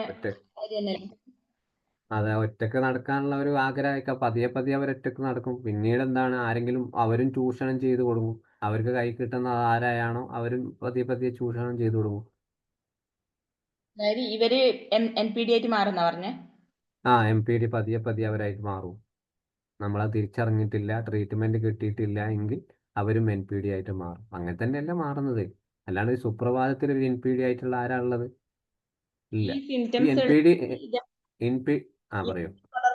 ഒരു ട്രീറ്റ്മെന്റ് എടുത്തില്ലെങ്കിൽ ഇവര് NPD ആവാനുള്ള സാധ്യതയുണ്ടല്ലോ. ഇപ്പൊ ഇവിടെ കാണിച്ച ഒരുപാട് സിംറ്റംസ് ഇതിന് ട്രീറ്റ്മെന്റ് എടുത്തില്ലെങ്കിൽ ഇവര്, അല്ലേ? അതെ, ഈ ഒരു പാരന്റ് ആരിൽ നിന്നാണ് കുട്ടിക്ക് ഇമ്പാക്റ്റ് ഉണ്ടായിട്ടുള്ളത്, ആ പാരന്റ് ഈ കുട്ടിയുടെ ചിലപ്പോൾ അച്ഛന്റെ പ്രശ്നങ്ങൾ കുട്ടിക്ക് ബാധിച്ചിട്ടുണ്ടോ അമ്മ തിരിച്ചറിഞ്ഞിട്ടില്ലെങ്കിൽ, അമ്മ അതേപോലെ തന്നെ എന്താണ് ഒരു ഗ്യാസ് ലൈറ്റിങ് അച്ഛൻ്റെ അയാളെ കൂടെ തന്നെ ജീവിക്കുകയാണ്, വിക്ടിംസ് ആയിട്ട് ജീവിക്കുകയാണ്, മക്കളും ജീവിക്കുകയാണെങ്കിൽ കുറേ കാലം കഴിഞ്ഞപ്പോൾ ഈ അച്ഛനുള്ള അതേ സ്വഭാവം കുട്ടിക്ക് വരാൻ സാധ്യത കൂടുതലാണ്. കാരണം കുട്ടിയുടെ ഒരു മാറ്റങ്ങളും അമ്മ ശ്രദ്ധിച്ചിട്ടില്ല. അതേ സമയത്ത് അമ്മ ശ്രദ്ധിക്കുകയാണ്. അമ്മക്കൊരു ടെൻഷൻ തുടങ്ങി. എനിക്ക് ഈ ഒരു പ്രശ്നം കുട്ടിക്ക് പിന്നെ വരാൻ സാധ്യത ഉള്ളത് കൊണ്ട് അവനെ എന്നിൽ നിന്നും എങ്ങനെ മാറ്റണം, അവനെന്തെങ്കിലും ട്രീറ്റ്മെൻറ്റ് കൗൺസിലിംഗ് കൊടുക്കണം തോന്നിക്കഴിഞ്ഞാൽ അവർ ഏർലി ഇൻ്റർവെൻഷൻ കൊടുക്കും. അപ്പോൾ ആ കുട്ടിക്ക് വലിയ പ്രശ്നങ്ങൾ അമ്മേൻ്റെ അതേ ഇമോഷൻസ് കുട്ടിക്ക് തിരിച്ചു വരും. കാരണം എൻ്റെ അമ്മ അനുഭവിക്കുന്നത് ഇയാളിൽ നിന്ന് ഒരേ പ്രശ്നങ്ങളാണ് എന്നുള്ളത്. മുമ്പ് ഒരു കേസ് ഞാൻ പറഞ്ഞുതരാം. ഒരു കുട്ടിയല്ല, 27 വയസ്സുള്ള ഒരാളാണ്. അപ്പോൾ ആൾക്ക് പിന്നെ ഒരു സുപ്രഭാതത്തിൽ ചെറിയൊരു ബിസിനസ്സിൽ ഇവിടെ UAE തന്നെയുള്ള ആളാണ്. അപ്പോൾ ആൾക്ക് ഒരു വീട്ടിൽ പ്രശ്നങ്ങളൊക്കെ ഉണ്ടായി. പ്രശ്നങ്ങൾ രാത്രി വന്ന സമയത്ത് അയാൾ ചെയ്തതൊക്കെ എന്താണ്, സ്വന്തം ചെറിയ ഒരു മകളുണ്ട്, അതായത് 2 വയസ്സിൽ ആ കുട്ടീനെ എടുത്ത് എറിഞ്ഞു. പിന്നെ അതേ ശേഷം പിന്നെ സ്വന്തം ഭാര്യനെ ഉള്ളിൽ ചെന്നിട്ട് പിന്നെ ഗ്യാസും കുറ്റിയൊക്കെ ഉണ്ട് അതൊക്കെ തുറന്നിട്ടു, അല്ല കത്തിക്കാൻ നോക്കി. അങ്ങനെ അടുത്തുള്ള വീട്ടുകാരും എല്ലാവരും കൂടി വന്നിട്ട്, ചിലപ്പോൾ സ്വന്തം ഉപ്പയും ഉമ്മയൊക്കെ ഉണ്ട് ആ വീട്ടിൽ. അപ്പോൾ അവർ വല്ല ഹൈ ഫാമിലിയാണ്. അപ്പോൾ അവരെന്തിനാ അവനെ പിടിച്ച് കെട്ടിയിട്ടു ഈ ഒരു അഗ്രസീവ് ആയിട്ടുള്ള കാര്യങ്ങൾ. അപ്പോൾ പിറ്റേന്ന് ഇവർ ഡയറക്റ്റ് ആയിട്ട് എന്താണ് പോയി കേസ് കൊടുത്തു, ഇവരിങ്ങനെ പ്രശ്നം ഉണ്ടാക്കിയിട്ടുണ്ടെന്ന്. പക്ഷെ പ്രശ്നങ്ങൾ കുറച്ച് മുമ്പേ തുടങ്ങിയതാണ്. അപ്പോൾ ഇവൻ എന്ത് ചെയ്തിട്ടുണ്ട്, ഈ പെൺകുട്ടിയുടെ പാസ്പോർട്ട്, ആ ചെറിയ കുട്ടിയുടെ പാസ്പോർട്ടൊക്കെ ഇവനെ ഹൈഡ് ചെയ്തിട്ടുണ്ട്, ഇവർ ഇവിടുന്ന് കയറി പോവാതിരിക്കാൻ വേണ്ടി. അങ്ങനെ അങ്ങനെ ആ ഒരു കേസ് എന്താണ്, ഈ ഒരു പെൺകുട്ടിയുടെ ഫ്രണ്ടാണ് ഇന്നുമായിട്ട് കോൺടാക്ട് ചെയ്തത്. അങ്ങനെ ഇവരുമായിട്ട് സംസാരിക്കാൻ പറഞ്ഞു. ആ സംസാരിക്കാൻ പറഞ്ഞ സമയത്ത് ആള് വില്ലിങ് ആയി, എനിക്കൊരു കൗൺസിലിംഗ് വേണമെന്ന്. സാധാരണ NPD ഉള്ള ആളുകൾ പിന്നെ ഒരു കൗൺസിലിംഗ് തയ്യാറല്ല. ഏകദേശം ഒരു ടൈം എത്തുന്നവർ അവർ വില്ലിങ് ആയിട്ട് വരൂല. പക്ഷെ ഇവനെന്താണ് വലിയ പ്രശ്നങ്ങളും ഈ ഒരു ആ സിറ്റുവേഷൻ പ്രശ്നങ്ങൾ ഉണ്ടാക്കിയ പോലും ഡയറക്റ്റ് ആയിട്ട് ആൾ കൗൺസിലിങ്ങിന് വന്നു. കൗൺസിൽ വന്ന സമയത്ത് ഈ പറഞ്ഞതുപോലെ ഒരുപാട് കാര്യങ്ങൾ, എനിക്ക് 5 കമ്പനി ഉണ്ട്, ഞാൻ അതിൻ്റെ ഓണറാണ്, എനിക്ക് വലിയ പ്രശ്നങ്ങളൊന്നുമില്ല, ഇപ്പോൾ ഉണ്ടായത് നിങ്ങൾ നോക്കണ്ട, എനിക്ക് കൗൺസിലിങ്ങിൻ്റെ ആവശ്യമൊന്നുമില്ല എന്ന് പതിയെ പതിയെ തുടങ്ങി. പിന്നെ ആള് പറഞ്ഞെന്താണ്, ഇപ്പോൾ ഒരു ഫാമിലിക്ക് നമ്മൾ എന്താണ് വീട്ടിലേക്ക് ഇത് എവിടെ നിന്നാണ് തുടങ്ങിയെന്ന് അറിയണമല്ലോ. എന്തുകൊണ്ടാണ് സ്പോട്ടിലായി ഇതുവരെ ഇല്ലാത്ത പ്രശ്നം ഇയാൾക്ക് എങ്ങനെയാണ് വന്നിട്ടുള്ളത് അതറിയാൻ സമയത്ത് പാരന്റിനെ ചോദിച്ച സമയത്ത് വാപ്പ ഹൈ ആയിട്ടുള്ള MPD ആണ് പുള്ളിക്കാരൻ തന്നെ പറയുന്നത്. അപ്പോൾ എന്തിനാണ് പ്രശ്നം, അതായത് ഇയാൾ പറയണ, ഞാൻ ജനിച്ച് എനിക്ക് ഓർമ്മ ശക്തി കിട്ടുന്ന അന്ന് മുതൽ എൻ്റെ വാപ്പ എൻ്റെ ഉമ്മനെ ഉപദ്രവിക്കുന്നതായിട്ട് ഞാൻ കണ്ടിട്ടുണ്ട്. ആ ഉപദ്രവം ഞാൻ പൂർണ്ണമായിട്ടും കേട്ടിട്ടുള്ള ഒരാളാണ്, കണ്ടിട്ടുള്ള ഒരാളാണ്. എനിക്കും കുറേ കിട്ടിയിട്ടുണ്ട്. പക്ഷെ എന്നെ ഒരിക്കലും വാപ്പ എന്താണ് ഒരു ഏജായ സമയത്ത് എന്നെ ഉപദ്രവിച്ചിട്ടില്ല. പക്ഷെ ഉമ്മക്ക് എന്താണ് ഇപ്പോഴും അടി കിട്ടുന്നത്. എന്തുകൊണ്ട് ഉമ്മ പ്രതികരിക്കുന്നില്ല എന്നുള്ളത്. കാരണം ഇയാളൊരു MPD എന്ന് പറയുമ്പോൾ പൂർണ്ണമായിട്ടും ഒരു അസസ്മെന്റ് അല്ലെങ്കിൽ പൂർണ്ണമായിട്ടൊരു ഡീപ്പസ്റ്റ് ആയിട്ടുള്ള ഒരു ഇൽനെസ്സിലേക്ക് അയാൾ പോയിട്ടില്ല. കാരണം ഉള്ളിൽ എവിടെയോ ഒരു ഇമോഷന്റെ തിരിച്ചറിവ് അയാൾക്കുണ്ട്. ഉമ്മ എന്തുകൊണ്ടാണ് വാപ്പക്കെതിരെ പ്രതികരിക്കാത്തത്, ആ പ്രതികരിക്കാത്ത ഇമോഷൻസ് ആണ് ഇയാളെ മനസ്സിലുള്ളത്. കാരണം വർഷങ്ങളോളം ഇയാളെ മനസ്സിൽ കൊണ്ടെടുക്കുന്ന ഈ ഒരു പ്രശ്നങ്ങൾ പിന്നെ വോയിസ് കട്ടായില്ലല്ലോ. ഇല്ല ഇല്ല ഇല്ല ഇല്ല ഓക്കെ. അപ്പോൾ ഈ ഒരു പ്രശ്നം അയാൾ പറഞ്ഞ പണ്ട്, അതായത് ഉമ്മ പ്രതികരിക്കുന്നില്ല വാപ്പക്കെതിരെ, ആ സങ്കടമാണ് ഇയാളുള്ളത്. അപ്പോൾ സങ്കടം വന്ന് എപ്പോഴാണ് പൊട്ടിത്തെറിച്ചത്, 27 വയസ്സിൽ സ്വന്തം വീട്ടിൽ സ്വന്തം ബിസിനസ്സിൽ കുറച്ച് പ്രശ്നങ്ങൾ ഉണ്ടാകുന്നു. നേരെ വീട്ടിലെത്തി ആൾ കയറുന്നു. വാപ്പൻ്റെ ആദ്യ ചോദ്യം, നിനക്കറിയാൻ വന്ന പരിപാടി ചെയ്താൽ പോലെ, നീ എന്തിന് ഇങ്ങനത്തെ ആളുകളെ ബുദ്ധിമുട്ടിക്കാൻ പോണത്. അടുത്ത ചോദ്യം ഭാര്യ പറഞ്ഞതാണ്, നിങ്ങളെക്കൊണ്ട് വല്ലാതെ ശല്യം തന്നെയാണ്, ഇനി ഞങ്ങൾ ഇവിടെ നിൽക്കുന്നില്ല. മുമ്പ് കുറേ ചെറിയ ചെറിയ പ്രശ്നങ്ങൾ ഉണ്ടായിട്ടുണ്ടെങ്കിൽ പോലും ഈ ഒരു സിംറ്റംസ് മെയിനായിട്ട് പൊട്ടിത്തെറിച്ചത് അവിടെയാണ്. ആദ്യം കിട്ടിയ സാധനം എന്താണ്, സ്വന്തം കുട്ടീനെ എടുത്തിട്ട് മണലിലേക്ക് ഇടുന്നത്. ഒന്നും അവിടെ പറ്റിയിട്ടില്ല എങ്കിൽ പോലും സ്വന്തം കുഞ്ഞിനാണെന്ന് പോലും ഓർമ്മയില്ല ആടുന്നത്. അടുത്ത എന്താണ്, പിന്നെ നേരെ കിച്ചണിൽ പോയി ഗ്യാസും കൂറ്റി തുറന്നിട്ടു, ഉമ്മൻ്റെ കഴുത്തിന് കയറി വെച്ചു, വാപ്പനെ തള്ളിയിട്ടു. വളരെ ആസക്തമായിട്ടുള്ള ഒരു പ്രവർത്തനമായിരുന്നു കണ്ടെത്തിയത്. പക്ഷെ ആൾ അരമണിക്കൂർ ശേഷം എന്താണ്, ആൾ ഓക്കെ ആയി. രണ്ടാം ദിവസം കൗൺസിലിംഗ് വന്ന സമയത്ത് ഒരു 1.5 മണിക്കൂറോളം സംസാരിക്കുകയാണ്. ഇയാൾ എന്താണ് ഭയങ്കരമായിട്ടുള്ള എനിക്ക് തോന്നുന്നു 1/2 മണിക്കൂർ 3/4 മണിക്കൂർ ഭയങ്കരമായിട്ടുള്ള കരച്ചിലാണ് പിന്നെ നടക്കുന്നത്. നമ്മൾ എന്താണ് ഒരു കഥ പോലെ കേട്ടിട്ടാണ് അയാളുടെ ജീവിതത്തിൽ നടക്കുന്ന സംഭവങ്ങൾ. കാരണം ഇത് എവിടെ നിന്ന് ഉണ്ടായിട്ടുള്ളതാണ്, ചെറുപ്പത്തിൽ ആ പാരന്റിൽ നിന്നും കിട്ടിയിട്ടുള്ളതാണ്. വാപ്പക്ക് NPD ആണ്, അത് കണ്ടിട്ട്. പക്ഷെ അത് പൂർണ്ണമായിട്ട് NPD ഇവന് കിട്ടിയിട്ടുള്ള 20% മാത്രമേ ഇയാളെ മാനസികമായിട്ട് അത് എഫക്റ്റ് ചെയ്തിട്ടുള്ളൂ. ബാക്കി 80%ഉം ഉമ്മനോടുള്ള ആ സങ്കടവും ഉമ്മ പ്രതികരിക്കാത്തതിൻ്റെ ആ ദേഷ്യവും എല്ലാം കൂടിയാണ്. അപ്പോൾ അയാൾക്ക് NPDൻ്റെ റിയലൈസ് ചെയ്യാൻ പറ്റും, നമുക്ക് ട്രീറ്റ്മെൻറ്റ് കുറച്ചുകൂടി എളുപ്പമായി പോകും. ഇതേപോലെ എന്താണ് ഈ ഒരു കേസ് വരുന്നത്, NPDന്റെ സിംറ്റംസുകൾ വരുന്നത് ചെറുപ്രായത്തിൽ തന്നെ കിട്ടുന്നതാണ്. പാരന്റ് എങ്ങനെയാണ് ആ കുട്ടീനെ വളർത്തുന്നത്, അതിനനുസരിച്ചായിരിക്കും ആ ഒരു കുട്ടിക്ക് പതിയെ. പക്ഷേ ഏകദേശം നമുക്ക് പെട്ടെന്ന് തിരിച്ചറിയാൻ പറ്റില്ല ഇങ്ങനത്തെ ആളുകൾ NPD ഉണ്ടോ ഇല്ല. ചിലപ്പോൾ കല്യാണം കഴിഞ്ഞ ശേഷമൊക്കെ ആയിരിക്കും ഒരു പ്രവർത്തനം ഉണ്ടാകുക. കാരണം ആൾക്ക് കല്യാണം കഴിഞ്ഞു കഴിഞ്ഞാൽ ഈ പറഞ്ഞ പോലെ ഒരു ഫ്രീഡായി, എന്തിനും എനിക്ക് തല്ലാനും പിടിക്കാനൊക്കെ ഒരാളായി. മുമ്പ് എനിക്ക് ചോദ്യം ചെയ്യാനൊന്നും ആരും ഇല്ലായിരുന്നു. അതുകൊണ്ടാണ് ഈ ഉപദ്രവം പെൺകുട്ടികൾക്കെതിരെ അതിക്രൂരമായിട്ട് കിട്ടുന്നത്. കാരണം മുമ്പൊന്ന് വീട്ടുകാർ പറയും എന്താണ്, മുമ്പൊന്നും ഇവൻ എങ്ങനെ അല്ലായിരുന്നു, ഇവൾ വന്നതിന് ശേഷം എങ്ങനെ ആയി തുടങ്ങിയെന്ന് വീട്ടുകാർ പറയും. പക്ഷേ യഥാർത്ഥത്തിൽ എന്താണ്, അയാളുടെ ഈ ഒരു ഇമോഷണൽ ഇംബാലൻസ് അല്ലെങ്കിൽ സെൽഫ് റെഗുലേഷൻസ് ഒന്നും എന്നോ നഷ്ടപ്പെട്ടു പോയിട്ടുണ്ടാവും. പക്ഷേങ്കിൽ ഒരു കല്യാണം കഴിഞ്ഞ് ഒരു പെൺകുട്ടി ജീവിതത്തിലേക്ക് വരുന്ന സമയത്ത് ഇവളെ കൂടുതലായിട്ട് ഞാൻ ഡിപ്പെൻഡ് ചെയ്യേണ്ടി വരും, അവൾ എന്നെപ്പോലെ അല്ല എന്നുള്ളൊരു ചിന്താഗതി വരുന്ന സമയത്ത് അയാളുടെ സ്വഭാവം പതിയെ പതിയെ പുറത്തേക്ക് ഇറങ്ങും. എല്ലാത്തിനും ചാടിപ്പിടുത്തവും അല്ലെങ്കിൽ പിന്നെ ദേഷ്യവും കൈക്ക് തുടക്കം ഉണ്ടാവുക. പിന്നെ അത് പതിയെ അത് അക്രമാസക്തമാവും. ഇപ്പം അടുത്ത കാലത്ത് നിങ്ങൾ തന്നെ കേട്ടില്ലേ, UAE ഒരു പെൺകുട്ടി ആത്മഹത്യ ചെയ്തിട്ടുള്ളത്. അയാളുടെ സ്വഭാവം എന്തായാലും പിന്നെ സെവറിറ്റി ആയിട്ടൊരു MPD. എന്നിട്ട് അയാൾ പുറത്ത് വന്നിട്ട് പറഞ്ഞിട്ടുള്ളത് എന്താണ്, സോഷ്യൽ മീഡിയയോട് എൻ്റെ മോള് എന്നാണ് അവൾ സ്വന്തം ഭാര്യനെ പറയുന്നത്. എൻ്റെ മോള് മരിച്ചതിൻ്റെ പിന്നെ ഉത്തരവാദിത്തം ഞാൻ കണ്ടെടുക്കാതെ ഞാൻ ഇവിടെ നാട്ടിലേക്ക് പോവില്ല എന്ന്. പക്ഷെ അതിന് ആ പെൺകുട്ടി ഒരുപാട് എന്താണ് വീഡിയോസും കാര്യങ്ങളൊക്കെ സോഷ്യൽ മീഡിയയിൽ ഇട്ടിട്ടുണ്ടായിരുന്നു, ഇയാൾ ഉപദ്രവിക്കുന്ന രീതിയും ഒക്കെ. അതേപോലെയാണ് കാരണം ഈ ഒരു NPD സിസ്റ്റം, ഈ ഒരു സിംറ്റംസ് ഒക്കെ നമ്മളെ മക്കളിലൊക്കെ ഉണ്ടെങ്കിൽ തന്നെ പെട്ടെന്ന് കണ്ടെത്തി ഏർലി ഇൻ്റർവെൻഷനിൽ പോവുക എന്നുള്ളതാണ്. നാളെ ശരിയാക്കാം, പിന്നെ ശരിയാവും എന്നുള്ള ചിന്താഗതി ഉണ്ടെങ്കിൽ അത് കുറച്ചുകൂടി വഷളായി പോവുകയേ ഉള്ളൂ. പ്രത്യേകിച്ച് അങ്ങനത്തെ ഫാമിലിയിൽ നിന്നൊക്കെ വളർന്നൊരു കുട്ടിയാണെങ്കിൽ.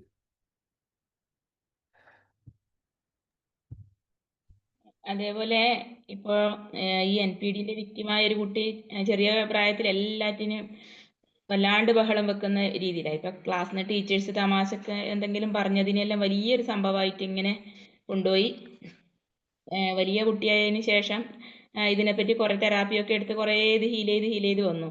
ഇപ്പോഴും ഒരു PSC ക്ലാസ്സിന് പോയപ്പോൾ അവിടെ എന്താണ് അവിടെ ക്ലാസ് എടുക്കുന്ന സാറൊക്കെ ഏറ്റവും കൂടുതൽ കളിയാക്കുന്ന ഈ കുട്ടീനെ തന്നെയാണ്, തമാശയായിട്ട്. അതൊരു പക്ഷെ കുട്ടി നന്നായിട്ട് എൻജോയ് ചെയ്യുന്നുണ്ട്. അപ്പോൾ ഇപ്പോഴും ചോദിച്ചൊരു ചോദ്യം എന്ന് പറഞ്ഞാൽ, പണ്ടാണെങ്കിൽ എന്നിങ്ങനെ ഒരു സാറ് കളിയാക്കിയിട്ടുണ്ടെങ്കിൽ എനിക്കത് ഭയങ്കരമായിട്ട് ഫീൽ ആവുമായിരുന്നു. ഇപ്പോഴെനിക്കത് ഫീൽ ആവുന്നില്ല. അതെന്താ കാരണം? എനിക്ക് നല്ല സന്തോഷം തോന്നുന്നുണ്ട്, എനിക്ക് ഒരുപാട് സന്തോഷം തോന്നുന്നു അതിന്. പണ്ടായിരുന്നെങ്കിൽ ഞാൻ ഇങ്ങനെ ആയിരുന്നില്ല. അപ്പോഴാ തിരിച്ചറിവ് കുട്ടിക്ക് കിട്ടിയിട്ടുണ്ടാവും. അത് അപ്പൊ അത് കുറെ കാര്യങ്ങൾ അത് ഹീലായി പോയത് കൊണ്ടല്ലേ ഇപ്പോഴിങ്ങനെ ഇതൊക്കെ ഒരു തമാശയായിട്ട് മാത്രം കാണാൻ പറ്റുന്നത്. അതെ അതെ. അതേപോലെ ഈ NPD ഒരു കുട്ടി എല്ലാം ഓപ്പണായി പറഞ്ഞ് അതിൽ ഹീൽ ചെയ്യാൻ തയ്യാറാവുന്നുണ്ട്, മറ്റൊരാൾ ഒന്നും ഓപ്പണായിട്ട് പറയുന്നുമില്ല. മാത്രമല്ല ഒരു കൗൺസിലറെ വീട്ടിലേക്ക് കൊണ്ടുവന്നപ്പോൾ അവരോട് വളരെ നന്നായിട്ട് സംസാരിക്കുകയും എല്ലാം ചെയ്യാന്ന് പറയും. കൗൺസിലിങ്ങിന് കൊണ്ടുപോയേക്ക് ഓടി രക്ഷപ്പെട്ടു. പിന്നെ കൗൺസിലറെ വീട്ടിലേക്ക് തന്നെ കൊണ്ടുവന്നപ്പോൾ അവിടുന്ന് ഇവർ പോയതിന് ശേഷം നിങ്ങളുടെ പൈസ മുഴുവൻ ഞാൻ കളയും, ഞാൻ എന്തെങ്കിലും ഇതിലൊന്നും വർക്ക് ചെയ്യില്ല. കൗൺസിലറോട് ഒരു മുഖം, അതിനുശേഷം പാരൻസിനോട് ഇതിലൊന്നും ഞാൻ വർക്ക് ചെയ്യാൻ പോകുന്നില്ല എന്ന് പറഞ്ഞു. കൗൺസിലിംഗ് നൽകിയവർ പറഞ്ഞു ഈ കുട്ടിക്ക് ഒരു കുഴപ്പമില്ല എന്ന്. അങ്ങനെ ഒരു അനുഭവം ഉണ്ടായി. അപ്പൊ ആ മറ്റേ കുട്ടി NPD ആയതുകൊണ്ടായിരിക്കോ ഇതിൽ വർക്ക് ചെയ്യാൻ തയ്യാറാവാത്തത്? അതായിരിക്കും സാധ്യതകളുണ്ട്. അതിൽ വർക്ക് ചെയ്യാനും തയ്യാറാവുന്നില്ല.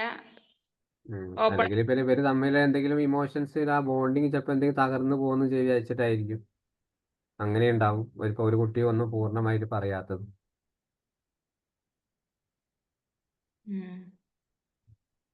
അതേപോലെ ഈ NPDന്റെ വിക്റ്റിം ആയിട്ടൊക്കെ ജീവിച്ച പാരൻസ് വിക്റ്റിമായി ജീവിച്ചു. ഇവരും എപ്പോഴും വഴക്കാണ്. പിന്നെ അവരുടെ മക്കള് കല്യാണം കഴിക്കേണ്ട ഒരു പ്രായമായിട്ട്. ഇപ്പം എനിക്കറിയുന്ന 2 ഫാമിലിയിൽ തന്നെ രണ്ടാൾക്കും പെൺകുട്ടികളാണ്. അപ്പോൾ 30 വയസ്സൊക്കെ കഴിഞ്ഞു. അവർ ജോലി ഒക്കെ ആയി ബാംഗ്ലൂരിൽ തന്നെ സ്ഥിരതാമസം. ഇവർ കല്യാണം കഴിക്കാൻ വേണ്ടി തയ്യാറാവുന്നില്ല. അപ്പോൾ ഒരു 30 വയസ്സ് കഴിഞ്ഞിട്ട് ഒരു നല്ല കല്യാണാലോചന വന്നാലും അയാളുമായിട്ട് 2 ആഴ്ചയും 3 ആഴ്ചയും ഇവർ സംസാരിക്കുക, വോയിസ് എല്ലാം റെക്കോർഡ് ചെയ്യുക, അതിനെ വിശകലനം ചെയ്ത് പിന്നെ എന്തെങ്കിലും ഒരു കുറ്റം കണ്ടെത്തി പെൺകുട്ടികൾ തന്നെയാണ് എന്ത് ചെയ്യുന്നു വേണ്ടാന്ന് വെക്കുന്നത്. അതൊക്കെ ഇത് ഉണ്ടായിരിക്കും, അല്ല ഇതിന് ആർക്കായതുകൊണ്ടായിരിക്കോ? വിക്റ്റിം ആയതുകൊണ്ടായിരിക്കും. ആ വിക്ടിം ചിലപ്പോൾ കൂടുതൽ പ്രശ്നങ്ങൾ അനുഭവിച്ചിട്ടുള്ള വിക്ടിമും മറ്റും രണ്ടും തമ്മിൽ വ്യത്യാസങ്ങളുണ്ടല്ലോ. വിക്ടിംസിനൊക്കെ പൂർണ്ണമായിട്ട് ഇമോഷണലായി തകർന്നു പോവുകയ്യ. ആൾക്കൊന്നും ചെയ്യാൻ പറ്റാത്ത കാരണം മറ്റേത് എന്ന് പറയുമ്പോൾ നമ്മൾ ഈ പറഞ്ഞ സിംറ്റംസുകളൊക്കെ പതിയെ പതിയെ അയാളെ മനസ്സിൽ ബാധിച്ചിട്ട് അതിനധികം അയാൾ എന്താ അതേപോലെ ആവാൻ ശ്രമിക്കുക അവർ. Okay, thank you sir. ചാറ്റിൽ കുറെ ക്വസ്റ്റ്യൻ താങ്ക് യു. വന്നിട്ടുണ്ട്. Thank you. അപ്പോൾ ഇതിൽ ഒരു VT സിയാദ് സിയാദ് സാർ പറയൂ, എന്താണ് ഒരു കുട്ടി NPD ആകാതിരിക്കാൻ എന്താണ് ചെയ്യേണ്ടത്? ഗ്രാൻഡ് മദറിൻ്റെ കൂടെ 10 വയസ്സ് വരെ വളർന്നതാണ്. ഈ ഒരു ഗ്രാൻഡ് മദർ എന്ന് പറയുമ്പോൾ അങ്ങനെ എന്തെങ്കിലും സിംറ്റംസ് അവർക്കുണ്ടോ? എങ്ങനെയാണ് പറയാൻ പറ്റുന്നെങ്കിൽ വോയിസായി പറയാം.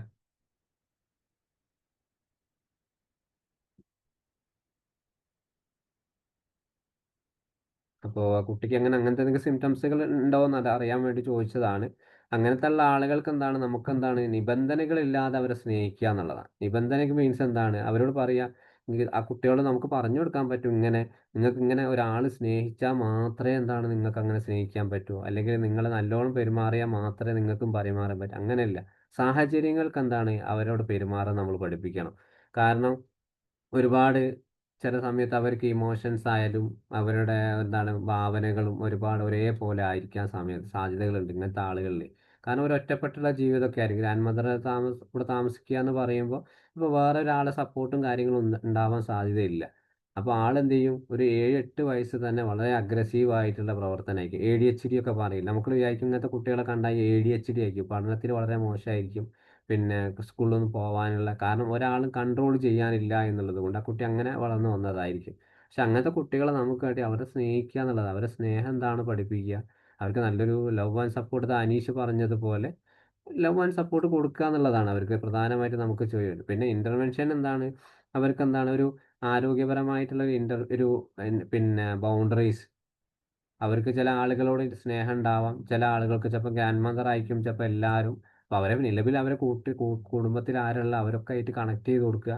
കുട്ടിയുടെ സ്വഭാവങ്ങളും അതേപോലെ അവരുടെ സ്വഭാവങ്ങളൊക്കെ എല്ലാവരും ഒരു മിങ്കിളായിട്ടൊരു ഫാമിലിയിൽ ആ കുട്ടീനെ വളർത്തി കഴിഞ്ഞാൽ ആൾ ഓക്കെ ആവും. ഈ പറഞ്ഞ NPDയിലേക്ക് ഒന്നും പോകാൻ സാധ്യതയില്ല.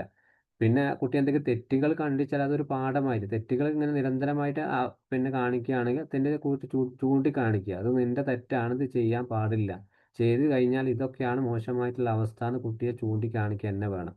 ഇത് തെറ്റുകൾ ചെയ്തിട്ടെന്താ നമ്മൾ നെവർ മൈൻഡ് ആക്കി വിടുമ്പോൾ ആ കുട്ടിക്ക് അതെന്താണ്, ഇതിലൊരു ആനന്ദം കണ്ടെത്തി തുടങ്ങും, ഇതിലൊന്നും വലിയ പ്രശ്നമില്ല എന്നുള്ളത്. അപ്പോൾ പതിയെ പതിയെ എന്താണ് കുട്ടി വലിയ വലിയ വലിയ തെറ്റുകളിലേക്ക് എത്താനുള്ള സാധ്യത കൂടുതലാണ്. ആ രീതിയിലൊക്കെ എന്താണ് ഇങ്ങനത്തെ കുട്ടികളെ നമ്മൾ ഹാൻഡിൽ ചെയ്യുക.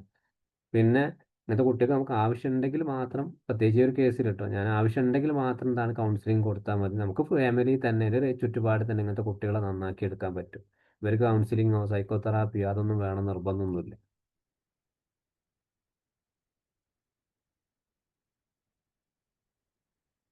ഓക്കെ,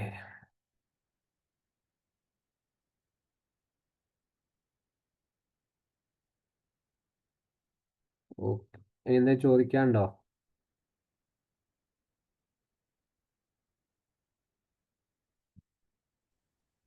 ഹലോ സർ, പറയൂ. പാരൻസിന് ഇത്തരത്തിലുള്ള ഒരു ബിഹേവിയറൽ ഇഷ്യൂസും ഇല്ലെങ്കിലും ചില കുട്ടികൾ ഉം. അങ്ങനെ ആവാറുണ്ടല്ലോ. അപ്പൊ അതിന്റെ റീസൺ എന്തായിരിക്കും? അത് നമുക്ക് NPD എന്നൊന്നും പറയാൻ പറ്റില്ലല്ലോ. അത് പിന്നെ NPD എന്ന് പറയുമ്പോൾ ഈ കുട്ടി നമ്മൾ ഈ പറഞ്ഞ സിംറ്റംസുകളൊക്കെ എന്തുകൊണ്ടാണ് ആ കുട്ടി കാണിക്കുന്നത് നമ്മൾ അന്വേഷിക്കണം. കാരണം ഇതിൻ്റെ പിന്നിൽ ഒരു റീസൺ ഉണ്ട്. നമുക്ക് NPDൻ്റെ പിന്നിൽ ഒരു റീസൺ ഉണ്ട്. പാരൻ്റ് അങ്ങനെയാണ്, കുട്ടിക്ക് വളർന്ന ഈ ജീവിത ശൈലി അങ്ങനെയാണ്. മറ്റുള്ളത് എന്ന് പറയുമ്പോൾ എന്തെങ്കിലും ബിഹേവിയർ ഇഷ്യൂസ് ആയിരിക്കും, കൊടുക്കാൻ ബ്രെയിനിനെ ബാധിക്കുന്നതായിരിക്കും. ചിലപ്പോൾ ആ കുട്ടി വളർന്നു വരുന്ന ചിലപ്പോൾ ഡെവലപ്മെൻറ്റ് സ്റ്റേജിൽ എന്തെങ്കിലും ഡിലേ ആയതുകൊണ്ടായിരിക്കും. ചിലപ്പോൾ ഡിലേ മീൻസ് എന്ന് പറയും, ചില കുട്ടികൾക്ക് അമ്മ ചിലപ്പോൾ ആ ഒരു 9ാം മാസത്തിൽ 10ാം പ്രസവ സമയത്ത് അമ്മയ്ക്ക് എന്തെങ്കിലും പ്രശ്നം ഉണ്ടെങ്കിൽ കുട്ടിക്ക് എന്തെങ്കിലും അതാണ് ആ ഒരു പ്രസവം കുട്ടി നല്ല രീതിയിൽ പ്രസവിച്ച് ചിലപ്പോൾ കുട്ടി സംസാരിക്കാൻ കുറച്ച് നേരം വൈകാൻ സാധ്യതയുണ്ട്, ചിലപ്പോൾ നടക്കാൻ കുറച്ച് സമയം ഇതൊക്കെ. അതുപോലെ എന്താണ് ബ്രെയിനെ ബാധിക്കും. ബ്രെയിനെ ബാധിക്കുമ്പോൾ എന്താണ് നമ്മൾ നേരത്തെ പറഞ്ഞിട്ട് ആ ഹോർമോണുകളുടെ ഉൽപ്പാദനം അങ്ങോട്ടും ഇങ്ങോട്ടും മാറും, രാസപ്രവർത്തനത്തിൻ്റെ ശൈലി കുറച്ച് കുറയും. ഇതൊക്കെ ആകുമ്പോൾ കുട്ടിക്ക് ലേണിംഗ് ഡിസോർഡർ, ODD, ADHD ഇതിലൊക്കെ, ആങ്സൈറ്റി, OCDയിലൊക്കെ പോകാനുള്ള സാധ്യതയുണ്ട്. പക്ഷേ അല്ലാണ്ട് സിറ്റുവേഷൻ ബേസ്ഡ് ആയിട്ട് ഇപ്പോൾ നമുക്ക് നോക്കുകയാണെങ്കിൽ മാനിപ്പുലേഷൻ അല്ല, നിരന്തരമായിട്ടൊരു കുട്ടി കളവ് പറയാണ്, ഒരു ബിഹേവിയർ ഇഷ്യൂസ് ആണ്. അത് എന്താണ് നമുക്ക് NPD എന്ന് പറയാൻ പറ്റില്ല. അല്ലെങ്കിൽ മറ്റു കുട്ടി തെറ്റ് ചെയ്തിട്ടുണ്ടെങ്കിൽ മറ്റുള്ള ആളുകൾ മറ്റുള്ള കുട്ടികളെ പേരിൽ ഇതാക്കുകയാണ്. അതൊക്കെ NPD സിംറ്റംസുകൾ ഉണ്ടെങ്കിൽ പോലും അതൊക്കെ ഒരു കുട്ടിയുടെ സാഹചര്യം അനുസരിച്ച് കുട്ടി എവിടെയോ ഒന്ന് രക്ഷപ്പെടാൻ പറഞ്ഞു തുടങ്ങിയതാണ്. അന്ന് രക്ഷപ്പെട്ടു. പിന്നീട് അത് നിരന്തരമായിട്ട് കുട്ടി കളവ് പറഞ്ഞു തുടങ്ങി, അല്ലെങ്കിൽ മറ്റുള്ള കുട്ടികളെ വാങ്ങി തുടങ്ങി. ഇപ്പോൾ വീട്ടിൽ നിന്ന് എന്തെങ്കിലും സാധനം മോഷ്ടിച്ചതാണെങ്കിലും, ഒരു കുട്ടി പൈസ മോഷ്ടിച്ചു, അപ്പോൾ പാരന്റ് കണ്ടെത്തി ഒന്നും പറഞ്ഞില്ല. പിന്നെ ആ കുട്ടി നിരന്തരമായിട്ട് വീട്ടിൽ നിന്ന് കാശ് എടുക്കുകയാണ്. ആ കാശ് എടുത്ത സമയത്ത് അവസാനം പാരന്റ് കൗൺസിലിംഗ് വരിക, കുട്ടി മോഷ്ടിക്കുകയാണ്, ഇതിനെന്താ ചെയ്യുക എന്നുള്ളത്. അപ്പോൾ ഇവിടുന്നാണ് സാഹചര്യങ്ങൾ ഉണ്ടാക്കി കൊടുത്തത്. ഇതൊന്നും NPDയിലേക്ക് വരാൻ പറ്റില്ല. പക്ഷെ NPD എന്ന് പറയുന്നത് വ്യക്തമായിട്ടുള്ള എന്താണ്, ബയോളജിക്കലി ആയിട്ടൊരു ബാക്ക്ഗ്രൗണ്ട് കുട്ടിക്ക് ഉണ്ടായിരിക്കണം. അല്ലെങ്കിൽ എന്താണ്, ആ ഒരു കുട്ടി വളർന്നു അങ്ങനത്തെ ഒരു ജീവിത ശൈലിയിലായിരിക്കണം. ഓക്കെ, സർ, ഒരു താങ്ക് യു സർ. കാര്യം ചോദിച്ചോട്ടെ പറയൂ. സർ? ഈ പേഴ്സണാലിറ്റി ഡിസോർഡർ എന്ന് പറയുന്നത് അത് മാറുകയില്ലേ? മാറായി ഒന്നുമില്ല. സൈക്കാട്രിക് മരുന്ന് കൊടുത്തിട്ട് അതിനോടൊപ്പം തന്നെ സപ്പോർട്ടും കൊടുത്തു കഴിഞ്ഞാൽ മാറുകയില്ലേ? എന്റെ മാറും. മോ ആ, എന്റെ മോനെ MBBS ഫസ്റ്റ് ഇയർ പഠിക്കുകയാണ്. ആ, അവൻ നല്ല മിടുക്കനായിരുന്നു. ആ, അവനെ പറിച്ചു നട്ടതാണ് തിരുവനന്തപുരം കോളേജിലെ MBBS കിട്ടി. അവൻ ഇപ്പൊ പറയുന്നത് അവൻ MBBS ഇഷ്ടപ്പെട്ടിരുന്നില്ല എന്നാണ്. ആ. അതിന്റെ റീസൺ അതിന് റീസൺ എന്താണെന്ന് ഞാൻ കുറച്ചു കാലമായിട്ട് നമ്മൾ അന്വേഷിച്ച് നടക്കി. അവൻ പറയണ ഞാൻ അവനോട് ആവശ്യപ്പെട്ടതാണ് നിനക്ക് ഇഷ്ടമുള്ളത് കാര്യത്തിന് പോയാൽ മതി എന്ന്. പക്ഷെ അവൻ MBBS കിട്ടി, അവൻ ട്രിവാൻഡ്രം ഒരു മെഡിക്കൽ കോളേജ് സെലക്ട് ചെയ്തു, അവൻ അതിന് പോവുകയും ചെയ്തു. കുറെ കഴിഞ്ഞപ്പോ അവൻ അവിടെ സ്വാതന്ത്ര്യം കിട്ടി. അവൻ ഫോണാണ് അവന്റെ പ്രശ്നം എന്ന് എനിക്ക് തോന്നിയിട്ടുണ്ട് പലപ്പോഴും. രാത്രിയില് ഫോൺ, കാരണം ഞാൻ രാത്രിയിൽ നോക്കുമ്പോ ഓൺലൈനിൽ കാണും. അപ്പൊ ഞാൻ പലപ്പോഴും വിളിച്ച് ചോദിക്കാറുണ്ട്, നീ ഓൺലൈനിൽ നിനക്ക് പഠിക്കാനൊന്നും ഇല്ലേ എന്ന് ചോദിക്കാറുണ്ട്. ഞാൻ പാലക്കാടാണ് എനിക്ക്. അപ്പൊ ഞാൻ വിളിച്ച് ചോദിക്കാറുണ്ട്. ചോദിച്ചു കുറച്ചു കഴിഞ്ഞപ്പോ ഇവന്റെ പഠിപ്പെല്ലാം ഡൗൺ ആയി. പിന്നെ ഞാൻ അവന്റെ അടുത്ത് പോയി നിന്നു. ഫസ്റ്റ് ഇയറിലെ റിസൾട്ട് വന്നപ്പോ ഞാൻ ട്യൂഷൻ കൊടുത്തു, 3 എണ്ണത്തിനും ട്യൂഷൻ കൊടുത്തു. ഫിസിയോളജി ജയിച്ചെടുത്തു, അനാട്ടമിയും ബയോകെമിസ്ട്രിയും ജയിച്ചിട്ടില്ല. ഇപ്പൊ പരീക്ഷയിൽ അനാട്ടമി ജയിച്ചു. ഈ ബയോകെമിസ്ട്രി പറഞ്ഞ ബുക്ക് തൊടില്ല. ഞാൻ അവനോട് പറഞ്ഞു, നമുക്ക് ഇത് നിനക്ക് പഠിക്കാൻ പറ്റില്ലെങ്കിൽ നമുക്ക് അവസാനിപ്പിക്കാന്ന് പറഞ്ഞിട്ടുണ്ട്. പക്ഷെ ഇതിന്റെ ഇടയിൽ അവന്റെ മൂഡ് ശരിയായ മൂഡ് സ്വിംഗ് ഉണ്ട് എന്നൊക്കെ പറഞ്ഞു. എന്നോട് എന്റെ ബാക്കിയൊരു ഡോക്ടറും സൈക്കാട്രിസ്റ്റും എല്ലാം കൂടെ പറഞ്ഞു അവന് ഹോസ്പിറ്റലിലെ തിരുവനന്തപുരം മെഡിക്കൽ കോളേജിലെ കൃഷ്ണൻ സാറുടെ ഇതിൽ തന്നെ നമ്മൾ നോക്കുന്നുണ്ട്. ആ കുട്ടിയുടെ ബിഹേവിയർ ഒക്കെ ഒരു വ്യത്യാസമാണ് എനിക്കിപ്പൊ തോന്നുന്നത്. ഞാൻ അവന്റെ കൂടെ നിൽക്കുന്നുണ്ട്, പക്ഷെ ഒന്നിനും ഞാൻ ഇടപെടാറില്ല, പഠിക്കാൻ പറയില്ല. ഇന്ന് ഞാൻ ഇപ്പൊ ചില ഡോക്ടർ എന്നോട് പറഞ്ഞു, ഒന്നിനും അവനെ നിർബന്ധിക്കരുത് പറഞ്ഞു. അവൻ ഇഷ്ടമുള്ള പോലെ അവൻ കാര്യങ്ങള് ഗ്രഹിച്ചെടുക്കട്ടെ എന്നാ പറയുന്നത്. അതുപോലെ ബയോകെമിസ്ട്രി പരീക്ഷ തോറ്റു പഠിക്കട്ടെ എന്നാ പറയുന്നത്. ഇതൊക്കെ എന്നെ സംബന്ധിച്ചിടത്തോളം എനിക്കൊന്നും എങ്ങനെ അത് കൊണ്ടുപോണ്ടേന്ന് അറിയില്ലായിരുന്നു. ഇതില് കുറെ റീസൺ ഉണ്ടാവും. ഒന്നാമത് നമ്മൾ പറഞ്ഞതുപോലെ തന്നെ ഒരു പറിച്ചു മാറ്റാണല്ലോ ഒന്നാമത്. അത് ഒരു ട്രാൻസിഷൻ സ്ട്രെസ് എന്നൊക്കെ പറയുന്നത് പോലെ സ്കൂൾ കഴിഞ്ഞ് മെഡിക്കൽ കോളേജ്, അത് കോളേജ് കഴിഞ്ഞ് നേരെ മെഡിക്കൽ കോളേജ് പറിച്ചു നട്ടതാണ് ആളെ. പുതിയ സിസ്റ്റം, പുതിയ സിലബസ്, പുതിയ കൂട്ടുകാർ, പുതിയൊരു ലൊക്കേഷൻ, ഇതൊക്കെ ആകുമ്പോൾ ആൾക്ക് പതിയെ ഒരു ചെറിയ പ്രശ്നങ്ങൾ പോകും. പിന്നെ അതേപോലെ തന്നെ അതൊരു വലിയൊരു കോമ്പറ്റീഷൻ ആയിട്ട് ആൾക്ക് മാറി കിട്ടിയിട്ടുണ്ടാവും. കാരണം എനിക്കിത് പഠിച്ചാലേ മുന്നോട്ട് പോകാൻ പറ്റുമോ എന്നുള്ളത്, അല്ലെങ്കിൽ എനിക്ക് ഒരുപാട് പ്രതീക്ഷകൾ വീട്ടുകാർ എന്നെ പഠിപ്പിച്ചാൽ അതൊക്കെ. പിന്നെ നിങ്ങൾ പറഞ്ഞതുപോലെ അനാട്ടമി, ഫിസിയോളജി എന്നൊക്കെ പറയുന്നത് ഇതിലൊരു ക്ലിനിക്കൽ എക്സ്പീരിയൻസ് ഇല്ല എന്നുള്ള തോട്ട്. അതായത് MBBS ഫസ്റ്റ് ഇയർ പഠിക്കുന്ന കുട്ടികൾക്ക് വരുന്നത് ആദ്യത്തെ ഈ ഒരു പ്രശ്നമാണ്. അനാട്ടമിയോ അല്ലെങ്കിൽ ഫിസിയോളജിയോ എടുക്കുന്ന സമയത്ത് അവർക്ക് ക്ലിനിക്കൽ എക്സ്പീരിയൻസ് ഇല്ല. അതിൽ അവിടെ ഫസ്റ്റ് ഇയർ കൊടുക്കുന്നില്ല. അതിലങ്ങനെ പഠിക്കാനില്ല, യഥാർത്ഥത്തിൽ അതാണ്. പക്ഷെ സെക്കൻഡ് ഇയർ ഫൈനലൊക്കെ ആകുമ്പോൾ സമയത്ത് കൂടുതലായി ക്ലിനിക്കൽ ലെവലിലാണ് വരുന്നത്. ഇത് തുടക്കത്തിൽ കാണുമ്പോൾ പറയും, ഇതൊന്നും ഒരു ക്ലിനിക്കൽ എക്സ്പീരിയൻസ് ഇല്ലാത്തത് കൊണ്ട് എനിക്ക് എവിടെയും എത്താൻ സാധ്യതയില്ല എന്നുള്ള പതിയെ എന്തിനാ ആള് പഠനത്തിൽ ബാക്കോട്ടാവും. അതിൽ ചിലപ്പോൾ എന്തെങ്കിലും ഒരു സേഫ്റ്റി ബിഹേവിയർ മീൻസ് ഈ പറഞ്ഞ മൊബൈൽ അഡിക്ഷൻ, അല്ലെങ്കിൽ ഫ്രണ്ട്സുകാരുടെ കൂടെ പോവുക. ഞാനൊരു സാധ്യതകളാണ് കേട്ടോ പറയുന്നത്, അതുണ്ട് എന്നല്ല. ആ, അപ്പൊ ഈ ഒരു പാറ്റേണിലായിരിക്കും സാധാരണയായിട്ട് കുട്ടികൾ പോകും. അപ്പൊ എന്താണ് നമ്മൾ നേരത്തെ ഈ പറഞ്ഞ സെൽഫ് കമ്പാഷൻ എന്ന സാധനം വർക്കൗട്ട് ആവും. കാരണം ഉം, എനിക്ക് ഒരു മൂല്യമില്ല, ഇതൊന്നും പഠിച്ചിട്ട് ഞാൻ എവിടെ എത്താൻ കാരണം ഇത് എനിക്ക് ഇഷ്ടപ്പെട്ട് ചെയ്തിട്ടുള്ള, തുടക്കത്തിൽ ഞാൻ ഇഷ്ടപ്പെട്ട് വന്നതാണെങ്കിൽ പോലും ഈ ഒരു സബ്ജക്റ്റുമായിട്ട് ഏറ്റെടുത്ത സമയത്ത് എനിക്കിത് ഉം, എവിടെ എത്തില്ല എന്നുള്ളൊരു തോട്ട് വന്നിട്ടുണ്ട്. അപ്പോൾ ഞാൻ ഉം, പതിയെ ഒന്നിത് റിജക്റ്റ് ചെയ്യുക, അല്ലെ അവോയ്ഡൻസ് ഉണ്ടാക്കുന്നത് നല്ലത്. അതിനൊരു ഉം, കാരണമായിരിക്കാം ഈ പറഞ്ഞിട്ടുള്ള പഠനത്തിലൊരു ബാക്കപ്പും അല്ല ഈ ഒരു അഡിക്ഷനും ഒക്കെ പറയുന്നത്. ആളോട് ഉം, ചോദിക്കുക എന്താണ് യഥാർത്ഥത്തിൽ പ്രശ്നം എന്നുള്ളത്. ഉം, അല്ലെങ്കിൽ നല്ലൊരു ഇപ്പോൾ ട്രീറ്റ്മെന്റ് ഉണ്ട് എന്നല്ല പറഞ്ഞത്, നല്ലൊരു കൗൺസിലിങ്ങിന് ഇപ്പോൾ നിങ്ങൾ ഉം, അറിയാത്ത അല്ലെങ്കിൽ നല്ലൊരു പിന്നെ ഒരു സ്പെഷ്യലായിട്ട് ക്ലിനിക്കിൽ കൊണ്ടുപോകുക, ആൾ നോപ്പണാക്കാൻ വേണ്ടി എന്താണ് ഉള്ളിലുള്ള പ്രയാസങ്ങളെന്ന് അറിയാം. ഇത് പഠനമായിട്ടുള്ള പ്രശ്നങ്ങളാണോ, ഇനി കോളേജിൽ എന്തെങ്കിലും പ്രശ്നങ്ങളുണ്ടോ, ഇനി മറ്റു ഉം, തരത്തിൽ എന്തെങ്കിലും. ഇപ്പോൾ ഈ ഓൺലൈൻ സോഷ്യൽ മീഡിയ ആണല്ലോ, ഉം, പലതരത്തിലും. അപ്പോൾ ആൾക്കൊരു സങ്കടം തോന്നുകയാണെങ്കിൽ ഒരു ഇമോഷൻസ് അടിച്ചാൽ മതി, അപ്പോഴത്തെ ഇമോഷൻ റിലേറ്റഡ് ആയിട്ട് ഒരുപാട് മെസ്സേജുകൾ വരികയാണ്. അപ്പോൾ അതിലൊക്കെ ഉം, ഒന്ന് ഉം. അടിമപ്പെട്ട് പോയിട്ടുണ്ടെങ്കിൽ ആൾക്ക് പിന്നെ ആള് ഹോസ്റ്റലിലാണ് താമസിക്കുന്നത്. അതെ, ഹോസ്റ്റലിലാണ് താമസിക്കുന്നത്. അതും ഒരു ബാധിക്കാനുള്ള സാധ്യത, വീട്ടിൽ നിന്നുള്ള ഒരു അകൽച്ചയും വീട്ടുകാരുള്ള ആ ഒരു സ്നേഹം പെട്ടെന്ന് കിട്ടാണ്ടാവുകയൊക്കെ ചെയ്യുന്ന സമയത്ത്, വീട്ടിലാകുമ്പോൾ എല്ലാ കെയറും നമ്മൾ കൊടുക്കുന്നുണ്ടല്ലോ. ചായ എന്ന് ഉണ്ട്. പറയുമ്പോൾ ചായ, ചോറ് എന്ന് ഉം, പറയുമ്പോൾ ചോറ്, ഇപ്പോൾ ഉം, ഡ്രസ്സിനാണെങ്കിലും അലക്കി വെക്കുക ഒക്കെ വീട്ടുകാർ നമ്മൾ അമ്മ അച്ഛനെ ചെയ്തു കൊടുക്കും. പക്ഷെ ഇതൊന്നും ഉം, പെട്ടെന്ന് കിട്ടാണ്ടാവുമ്പോൾ ഈ ഉം. പറഞ്ഞ പ്രശ്നങ്ങളൊക്കെ സാധ്യതയുണ്ട്, മാനസികമായി ചെറിയ രീതിയിൽ ബാധിച്ചിട്ടുണ്ടാവും. അത് നമ്മൾ അപ്പൊ ഒന്ന് ശ്രദ്ധിച്ച്. ഇത് മാറില്ലേ സർ? മാറില്ലേ ഇത്?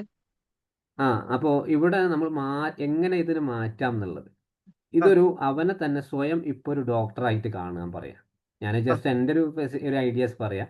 ഒരു ആ, ഡോക്ടർ ജേണി ആക്കി, നീ ഒരു ഫ്യൂച്ചറിൽ ഡോക്ടർ ആയിക്കഴിഞ്ഞാൽ നിനക്ക് എന്തൊക്കെയാണ് ചെയ്യാൻ പറ്റുക എന്നുള്ളത് അവനോട് സ്വയമായിട്ട് ചിന്തിക്കാൻ പറയാം. ഒരു ആ, ഡോക്ടർ ജേണി എന്നൊക്കെ നമ്മളിതിന് പറയാം. കാരണം ആ, ഒരു ഗോളാണ്, ലക്ഷ്യം വെച്ച് കൊടുക്കണം അവന്. എന്താണ് അവൻ ആഗ്രഹമുള്ളത്, ഒരു ആ, തുടങ്ങി MBBS തുടങ്ങി വെച്ചിട്ടുണ്ട്, അത് ഉം, കംപ്ലീറ്റ് ആയി കഴിഞ്ഞാൽ നീ എന്താവും, അതിലേക്കാണ് ഉം, നമ്മൾ എത്തിക്കേണ്ടത്. ഇപ്പത്തിലെ ഉം, പഠനത്തിൽ സബ്ജക്റ്റിലെ പ്രശ്നങ്ങൾ പറയരുത്, അല്ലെങ്കിൽ ഉം, 5 വർഷം കഴിഞ്ഞാലേ അതാവുമെന്ന് പറയരുത്. ഇപ്പം നിലവിൽ എന്താണ് നിന്റെ മുമ്പിൽ ഒരൊറ്റ ഗോൾ, അതെങ്ങനെയെങ്കിലും നീ നിർത്തണം, അതിന് കഴിഞ്ഞ ശേഷം നമുക്ക് എന്തും തീരുമാനിക്കാം എന്നുള്ള ആ ഒരു മെൻ്റൽ ഉം, സപ്പോർട്ട് അവന് കൊടുക്കുക.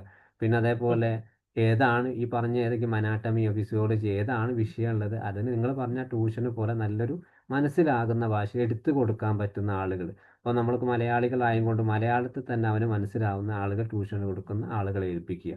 കാരണം ആ ഉം, സബ്ജക്റ്റിൽ എവിടെയോ ഒന്ന് പാളിയിട്ടുണ്ടാവും, ഏതെങ്കിലും ഫസ്റ്റിൽ തുടക്കത്തിൽ പാളിയത് കൊണ്ടാകും പിന്നെ കൺഫ്യൂഷൻ വരുന്നത്. പ്രത്യേകിച്ച് അനാട്ടമിയൊക്കെ ഒരുപാട് പിന്നെ ടേംസുകളാണത്, നമുക്ക് കാണാണ്ട് പഠിക്കാൻ നമുക്ക് തന്നെ ബുദ്ധിമുട്ടുകളായിരിക്കും. അപ്പോൾ മെഡിക്കൽ ഉം, കോഡിംഗ് എന്നൊരു സബ്ജക്റ്റിൽ അനാട്ടമി വരുന്നുണ്ട്, 2000 കണക്കിന് കോഡിംഗ് ആണത് പഠിക്കാൻ. ഇതേപോലെ അത് കൂടുതലായിരിക്കും ഇതിൽ വരുന്നത്. അപ്പോൾ അതൊക്കെ ഇയാൾക്ക് ചിലപ്പോൾ ബാധിച്ചിട്ടുണ്ടാവണം. അപ്പോൾ ഏറ്റവും സിമ്പിളായിട്ട് പഠിക്കാൻ പറ്റുന്ന രീതിയിൽ ഒരു ആളെ ഒന്ന് ഏൽപ്പിക്കുന്നത് നല്ലതായിരിക്കും. പിന്നെ ഉം, അതിൻ്റെ കൂടെ തന്നെ ഈ ഒരു പഠനം ഒരു ഗ്രൂപ്പ് ലേണിങ്ങോ അല്ലെങ്കിൽ ഫ്രണ്ട് സർക്കിളൊക്കെ ഒരുമിച്ച് ഡിസ്കഷൻ ചെയ്യുന്ന ആ ഒരു നല്ലൊരു ഫ്രണ്ട് സർക്കിളൊക്കെ തന്നെ ഉണ്ടാക്കി കൊടുത്താൽ ചിലപ്പോൾ അതൊക്കെ കുറവായിരിക്കും പഠനവുമായിട്ട് പറ്റിച്ച ഫ്രണ്ട് സർക്കിൾ ഉണ്ടാവും. എങ്കിൽ കൂടെ ഇരുന്ന് പഠിക്കുന്ന ആളുകൾ, അല്ലെങ്കിൽ ഇന്ന് ഒരു പിന്നെ ഇപ്പൊ ക്ലാസ് അത് അറ്റൻഡ് അത്. ചെയ്യുന്നില്ല സർ. അത് അവര് ആ മെഡിക്കൽ സ്റ്റുഡൻസ് ആരും അത് ഇഷ്ടപ്പെടുന്നില്ല. ഒറ്റയ്ക്ക് പഠിക്കുക. അതാണ് അവരുടെ ഞാനിപ്പോ അതുകൊണ്ടാണ് ഞാൻ വേണ്ടത്ത് വന്ന് നിൽക്കേണ്ട വന്നത്. അപ്പോൾ മെയിനായിട്ട് ഒരു മെഡിക്കൽ സ്റ്റുഡൻസ് ഒക്കെ പഠിക്കുന്ന സമയത്ത് ഗ്രൂപ്പ് ഡിസ്കഷൻ നല്ലതാണ്. ഉം, കാരണം അവർക്ക് നമ്മൾ മറ്റുള്ള വിഷയങ്ങളെ പോലെ അല്ലല്ലോ ഇത്. ഉം, ഉം, അതൊക്കെ ചിലപ്പോൾ അതൊക്കെ കുറച്ച് ഗ്രൂപ്പ് ലേണിംഗ് ഒക്കെ ഉണ്ടായി കൊടുത്താൽ കുറേയൊക്കെ ആളിൽ നിന്ന് കുറേ മാറ്റങ്ങൾ ഉണ്ടാവും. പിന്നെ സ്ട്രെസ് മാനേജ്മെൻ്റ് ഒക്കെ കുറയ്ക്കുന്ന രീതിയിൽ എന്തെങ്കിലും ബ്രീത്തിങ് എക്സസൈസുകളോ അല്ലെങ്കിൽ എന്തെങ്കിലും ഒരു ആക്ടിവിറ്റീസ് ഡെയിലി ഒരു പിന്നെ ജിമ്മിന് പോകാൻ പറ്റുന്ന എന്തെങ്കിലും പിന്നെ എക്സസൈസ് പരമായ എന്തെങ്കിലും ഒരു മണിക്കൂറൊക്കെ അതിന് ആൾക്കൊണ്ട് ചിലവഴിക്കുക. ഒന്ന് ജസ്റ്റ് ഒരു സോഷ്യൽ മീഡിയ ഒന്ന് കുറയ്ക്കാൻ പറ്റുന്ന രീതിയിൽ എപ്പോഴാണ് മൊബൈൽ എടുക്കുന്ന ആ ഒരു സമയം ഒന്ന് ഫിക്സ് ചെയ്യുക. ആളോട് പറയും അറ്റ്ലീസ്റ്റ് ഒരു 10-11 മണിയാകുമ്പോൾ കിടന്നുറങ്ങാൻ. അപ്പോൾ ആ ഹോസ്റ്റലിൽ എടുക്കുന്ന സമയത്ത് നമുക്കിതൊന്നും ശ്രദ്ധിക്കാൻ പറ്റില്ല എങ്കിൽ പറഞ്ഞു ഉം, നോക്ക്, അത്രേ ഉള്ളൂ. ഉം. Okay, thank you sir. Thank you. Thank you.